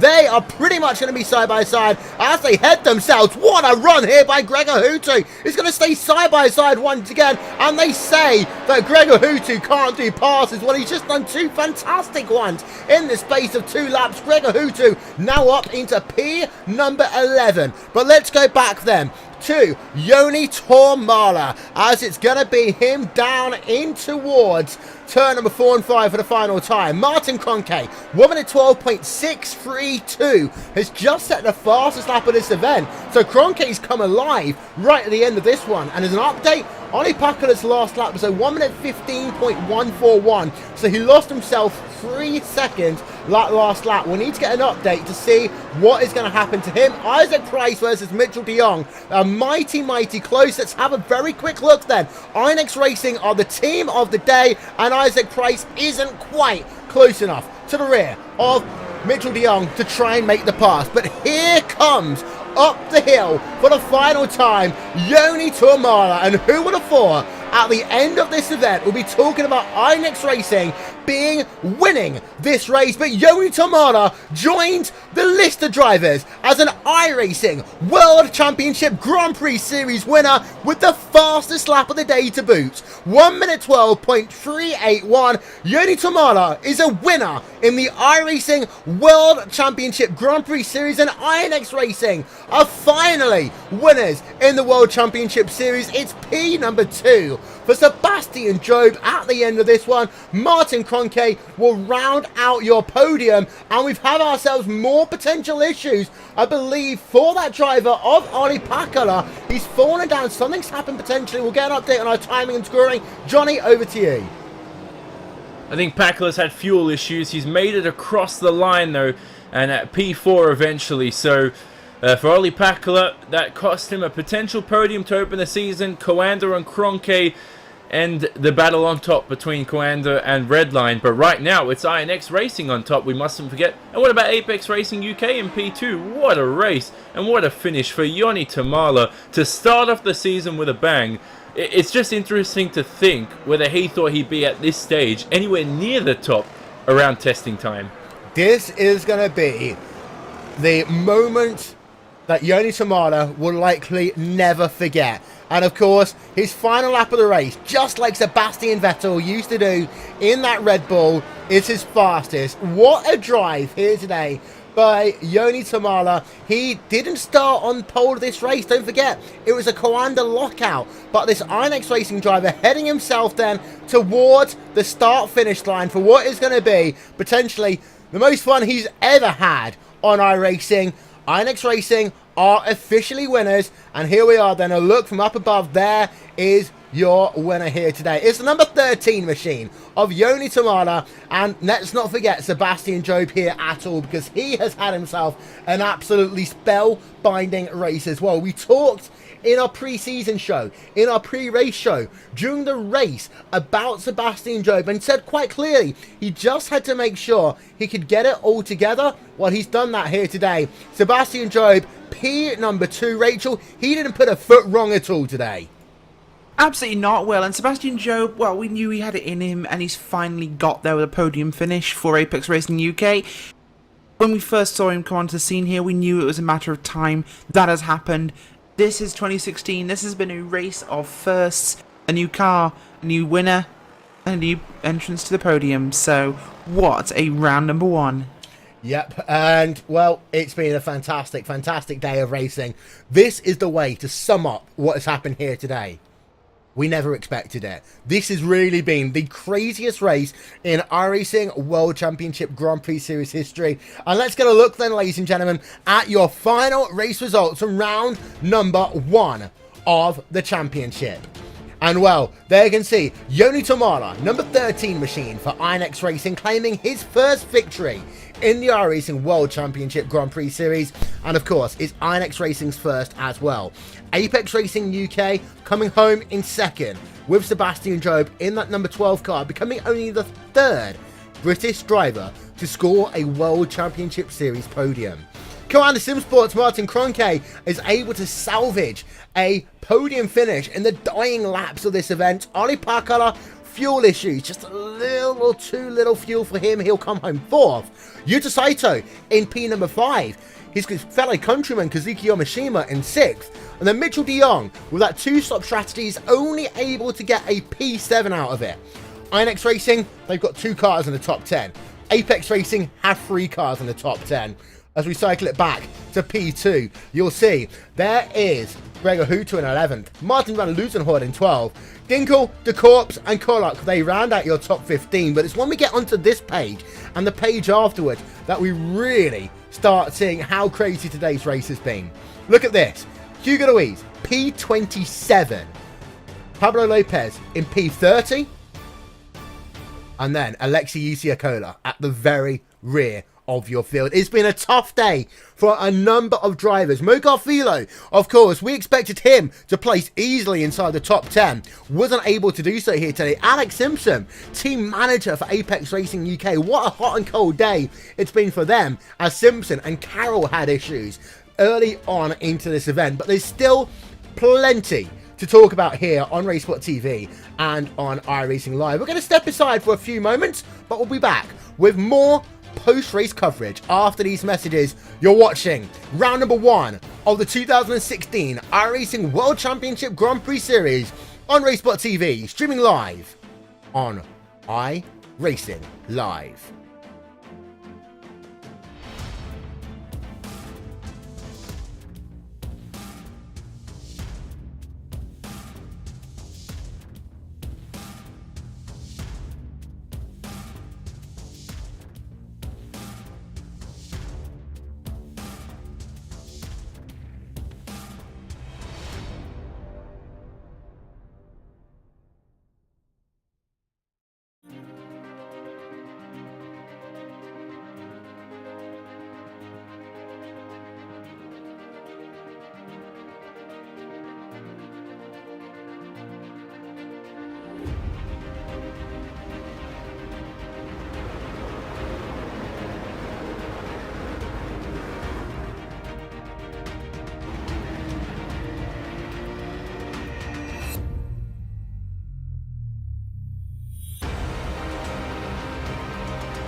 What a day it has been in this, the first round of the 2016 iRacing World Championship Grand Prix Series.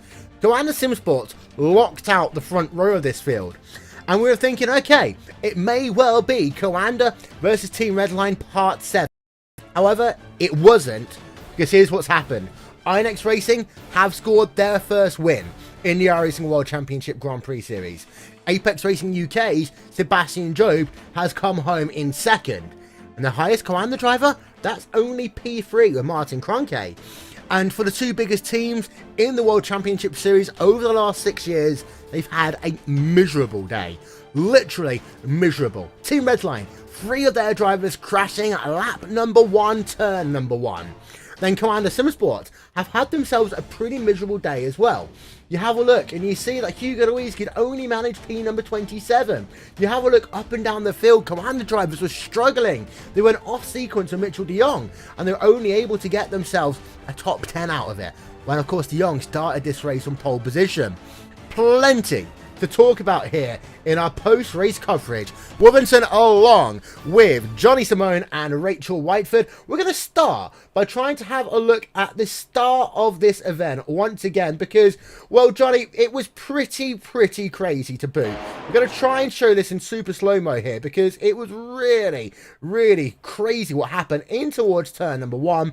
We got ourselves a look on board with Gregor Hutu into the corner, and what you'll see here is he ends up basically making contact. Actually, this isn't the start of this event, so we need to try and take it back a little bit further if we can. But for Gregor Hutu, that first corner of the first lap, we think really that was a bit over aggressive there for Gregor Hutu.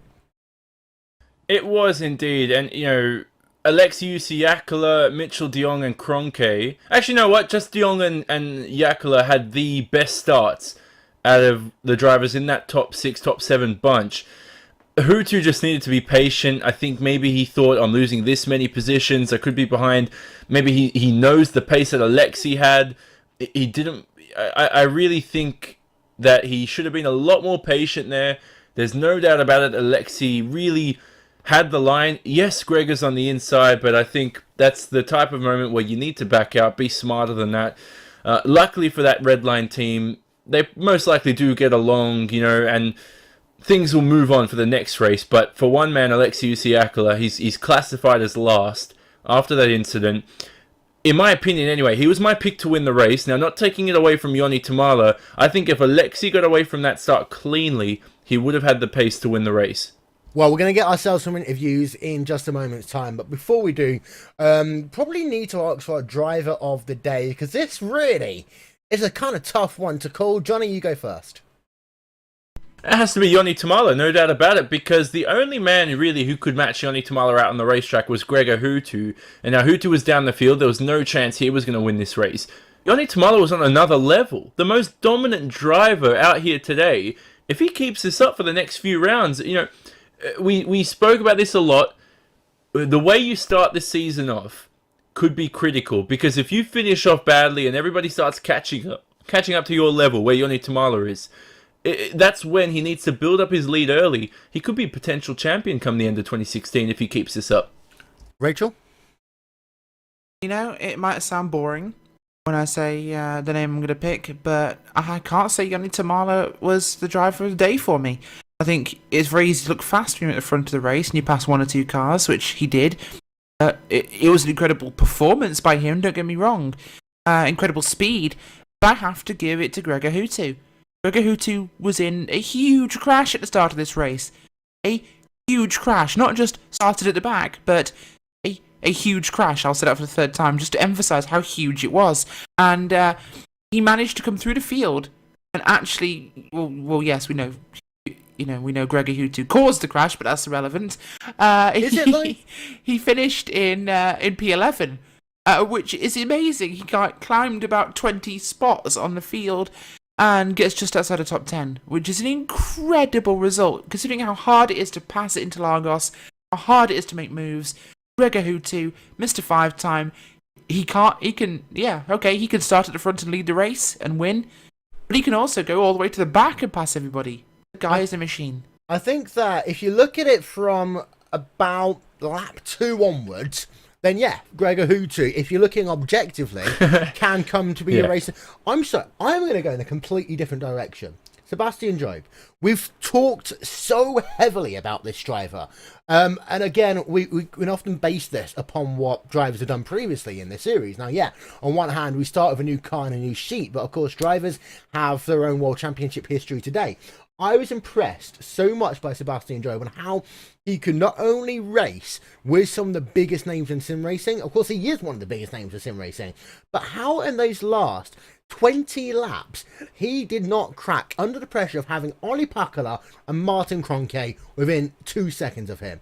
I think today Sebastian Job proved that he can not only get podiums in this series, he can win a race in 2016. I'm going to chat with a couple of drivers. I'm going to start off first of all though with the driver who came home with the race win. Going to hand it over to Rachel Whiteford as she is stood by with Yoni Tamala for iNext Racing. Thank you very much, Will. I do have indeed iNext Racing's driver Yoni Tamala, number 13 car. Yoni, what were the emotions like coming out of the final corner on the last lap for you, knowing you were about to win your first race in the iRacing World Championship Grand Prix Series? I just couldn't believe it. Like, felt unreal. I knew I had the pace before the race, but I could have never expected to win by that margin. We saw you, of course, make a big jump at the start. Your car looked like it was on another planet to everybody else. The iNext machines today seemingly have worked something out with this new car, of course, but you were so fast. We were calling predictions in the booth that you weren't saving your boost, you weren't saving tyres, you weren't saving fuel, you were going hell for leather just because you were at the front and you wanted the opportunity to lead some laps. Never did, and I will be honest here, never did we once think you'd be doing the same thing 70 laps later. Just what let you push so hard? We have amazing setup thanks to Isaac Price. We worked for so many weeks trying everything and we made it work perfectly. We had no need to save tires at all. We could just push all the way. Had no problems at all. Well, in RaceSpot tradition, Yoni, we will ask you to say a few words in your native Finnish. Okay. Thank your sponsors in Finnish, that's a good option. Joo, eli oli tosi hyvä kisa ja en olisi uskonut, että voisin voittaa. Kiitokset Isaac Priceille hienosta setistä ja kaikesta muusta. Kiitos. Well, thank you very much for joining us, Jani Tamala. Jani Tamala, of course, first time winner here in the iRacing World Championship Grand Prix Series. iNext Racing, back on top. Will?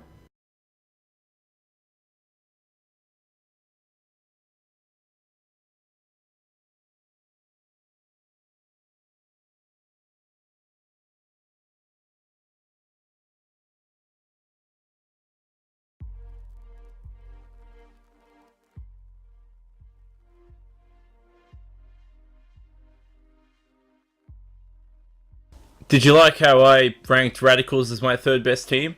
Do you want me to take that back now after this round? Do you want me to rank INX as my... Maybe I don't even know if I should rank INX as first best. It'd be a pretty long shot. We'll see how things go in a week's time at Phillip Island, but it just blows my mind how some of these drivers think they can get away with no hard work over the off-season with a new car. It's a great opportunity for the guys like Joni Tamalo, other newcomers as well, because essentially what happens is you're coming in to the same learning curve as everybody else. You know, you're starting off from the same benchmark. Take advantage of that opportunity. Don't let that, go away from you. So anyway, in the end, incredible race, and hopefully speak to our P2 sitter next. Yeah, indeed. So you have got Sebastian Job, Johnny, of course. We've talked so much about him in this broadcast already. We're going to talk a little bit more about him now as you stood by with the Apex Racing UK driver. Sebastian Job, who came home in P2, 15.6 seconds away from Joni Tamala, the leader. Now, Sebastian, the big question is, it must be a great feeling for you, certainly, when you see the hard work paying off, especially to see your consistency pay off as well as a driver. You've certainly gone a long way over the past 4 or 5 months. Yeah, it's nice. I actually thought going into this race it was pretty slow, which is kind of funny, and then I go and get my best ever result. But yeah, it's good to see the progress, because last year I started out struggling to get like top 20s, and now I'm on the podium. So it's nice to see the progress. What's next on the learning curve for you for the rest of the season? Because right now, if it wasn't for Joni Tamala, you would have won this race. If it wasn't for Hutu's little incident as well, what about Alexei Usiakla if he was up there? It goes to show that it's not perfect for you, but there's still work to do, and I'm not sure if there's any way you think you could improve on as a driver. Yeah, I don't know if you caught any of them, but I had a couple of like small mistakes. Every 5 laps or so there'd be a little wiggle, and then another one following that because the tyres were overheated. So, and they do add up over time. So eliminating all of those would be probably the next goal, and maybe a 10th or 2 of pace. I don't know. I think Joni was just insanely quick here. I'm a little surprised. I think Gregor was apparently just as fast, but obviously he had his incident. But yeah, maybe a 10th, and then I'll be happy. There you go, Will. Sebastian Job, who came home in P2, one of the best prospects in sim racing right now. Great asset for the Apex Racing UK team.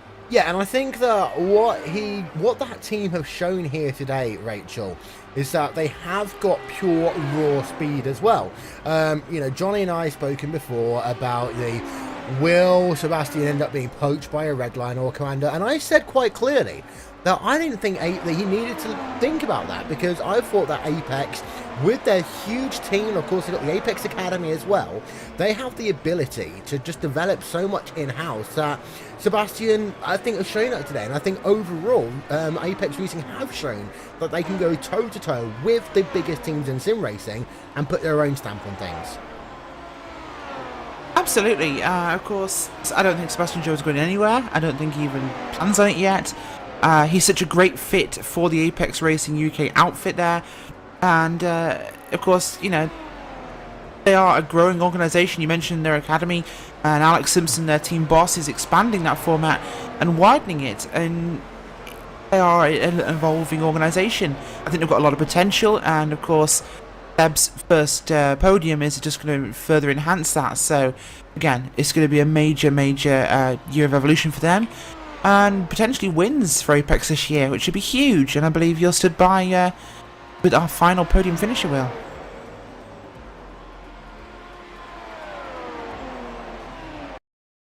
Of course I am, Rachel, and yeah, we've got Martin Kroenke. He came home 3rd in the VRS Commander Sim Sports car, and while Martin, it's been a kind of up and down race for yourself and for your team today. Of course, you had yourself a front row lockout, and overall, you've only lost 1 place in this event, but it's been a tough old race for you here today. Yeah, hello everyone. It was kind of tough, and it was kind of unexpected. I thought that with the front row lockout it should be, I wouldn't say easy, but we should be able to hang on to it at least for a little while. But it seems that at least Joni has an amazingly stable car, and also had an insane acceleration out of the corners, and especially 100 meters after the corner exit he was massively faster than us. And there was at the, I don't know when you catch me, I think lap 8 or so, or lap 5 even, there was no real point in even defending. He was so much faster. Unbelievable. Well, what we want to talk to you about is the strategy for Carolina Sim Sports today. Because on one hand, you had one of your drivers go on a 2-stopper. That was Mitchell de Jong. You went longer than anyone else in that first stint. However, you weren't able to really pull up in the latter stages of this event and make use of those fresher tyres.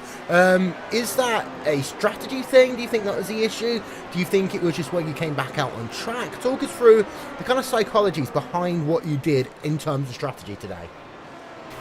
Well, I'm not too sure about Mitchell, why he was pitting earlier. I have absolutely no clue about that. For me, the plan was just to stay out a little bit longer than anybody else to get at least 1 lead lap, which I think gives you 1 extra point. So that was the reason for that.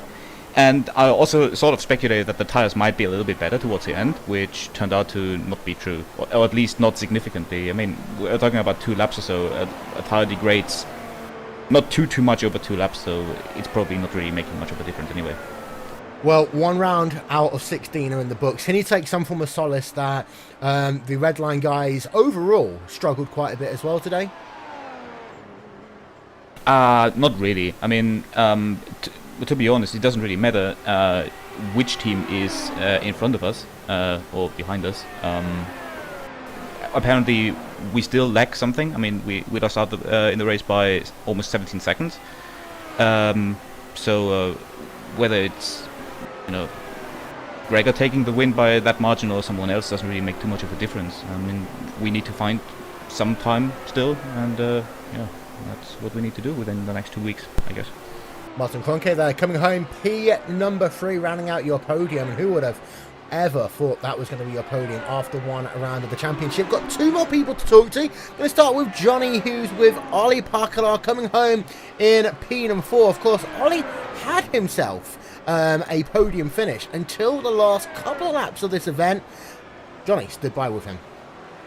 Ollie, speak about those final few laps. The fuel saving coming into play, perhaps. It seemed that a bit of a blunder cost yourself a podium in the first round. Yeah, it did. Well, basically I heard that 5 laps remaining of fuel. I was all the way assuming that I have enough fuel for the race. But I didn't, so I had to save fuel and lost the position. Luckily didn't lose any more than just 1. For Redline and yourself, team atmosphere, the incident at the start, is all well for Team Redline, do you think, or is that something you'll speak about after the race with the team? No, I don't think there's nothing much to talk about. Stuff like this happens during the races. Some people make mistakes, and yeah, today it ended up with Gregor losing a lot of positions and Alexi DNF. So, and I hit Alexi as well. He was sideways into that first corner, so I think I broke my front wing, and they didn't repair it in the pits. So I lost time there as well. But stuff like that happens. I don't think we need to do any crisis discussions or something like that. There you go, Will. Ollie Pakula, who came home in the 4th position, potential podium for him, but in the end was a bit too shy of fuel to make the checkered flag. He made it though in the end though in P4, so I guess a bit of a bittersweet moment here for Ollie, Will. Yeah, and that's certainly one of the things that we haven't really focused on too heavily, because we didn't think it was going to be a huge issue.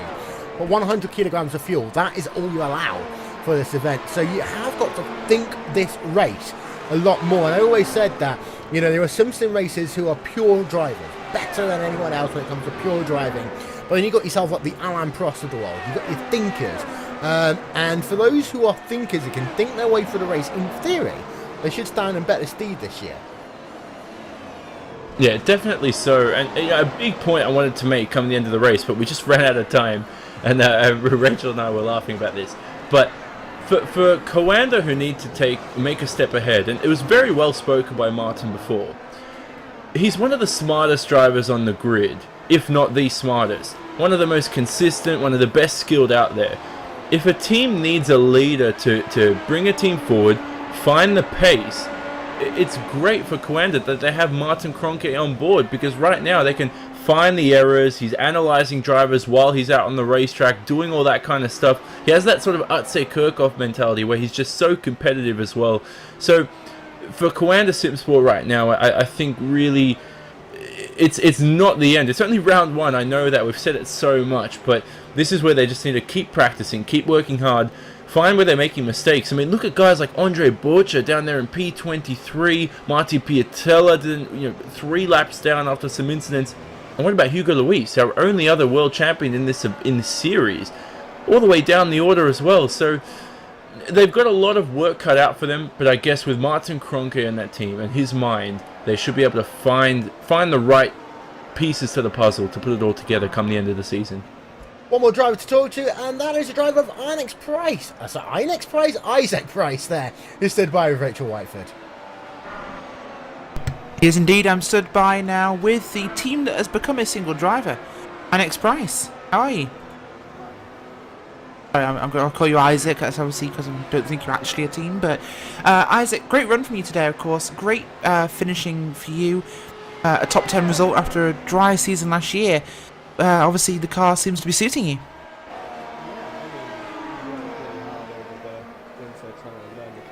We actually struggled in kind of the pre-season races and stuff like that, so we thought we had quite a lot of work to do. So we've obviously been kind of working really hard on our driving and on the setup and everything for the last few weeks, and obviously it's paid off with Yanni's result especially, and mine as well. Of course, you've had a, like I said, a dry season last time, but are you feeling like this could be a year where you might get a good result, a podium again? Yeah, well, I mean, I think it's going to be one of those seasons where pretty much anything can happen, so just got to try and be there every week and just do your best, and hopefully the result comes for you, because that was how it was in 2014. Oh, thanks for joining us, Isaac, and again, great result as you came home today in P7. Well, that pretty much is all we have time for here today on RaceSpotTV. However, before we go, Johnny, we always knew that this was going to be exciting. I never thought we were ever going to think it was going to be this crazy. And now, of course, we've got back-to-back races. For the teams that did bad today, they've only got themselves a 7-day turnaround compared to the usual 2-week turnaround. Yeah, not the best time to be very, very bad on the racetrack, but, you know, it's this simple. For Coanda Simsport, they need to do more than they did last year, and they need to do more than they've shown here today if they want to be one of the best teams in this series, because pace-wise, they're not up to scratch. To be beaten by Yoni Tamala and Sebastian Job, yeah, the other drivers in the field were also beaten by them, but we expected Coanda to at least have, 2-3 drivers up there in the top 10, top 15. They just didn't do it. They need to start demanding more out of each other as a team and start pushing each other more and more and more. And as I mentioned before, Kroenke, best man to have in the team. You've got all the talent of Hugo in there as well, and Bolcher. What about Rocco Barone if he comes and races sometime soon? And don't forget, I haven't mentioned it, but Mitchell de Jong, who still finished in P7, really had the pace to also win this race if he was on the right strategy. So it's a big learning curve for them. And Rachel, of course, next time out we'll go to Phillip Island. If there's one track that is going to show off whether or not you've got a car that can work in the draft, in traffic, and aerodynamically, that is Phillip Island. Arguably the fastest track that we go to. Oh, well, Phillip Island is crazy. It's going to be one heck of a track for that mechanical grip as well as the aerodynamic grip, but mostly it's traffic. Dirty Air will be a major influence, and we're going to have an incredible race there. Can't wait. Well, ladies and gentlemen, thank you so much for being a part of our coverage of this round number 1 of the 2016 iRacing World Championship Grand Prix Series. Well, we have only our 3rd British driver to score a podium in this series, and we have Yoni Tamala becoming a race winner in the iRacing World Championship Grand Prix Series. And as we head into Phillip Island, we take the previous form book, we throw it into the air, because from now on, we have no idea who is the best team in this series. This has been a RaceSpotTV presentation of the first round of the iRacing World Championship Grand Prix Series on RaceSpotTV, streaming live on iRacingLive. For more information about all 3 World Championship Series, head over to the all-new wcs.iracing.com. From Johnny Simone, from Rachel Whiteford, I've been Will Vincent. Thank you so much for being a part of our coverage. We shall talk to you all next time. Bye-bye.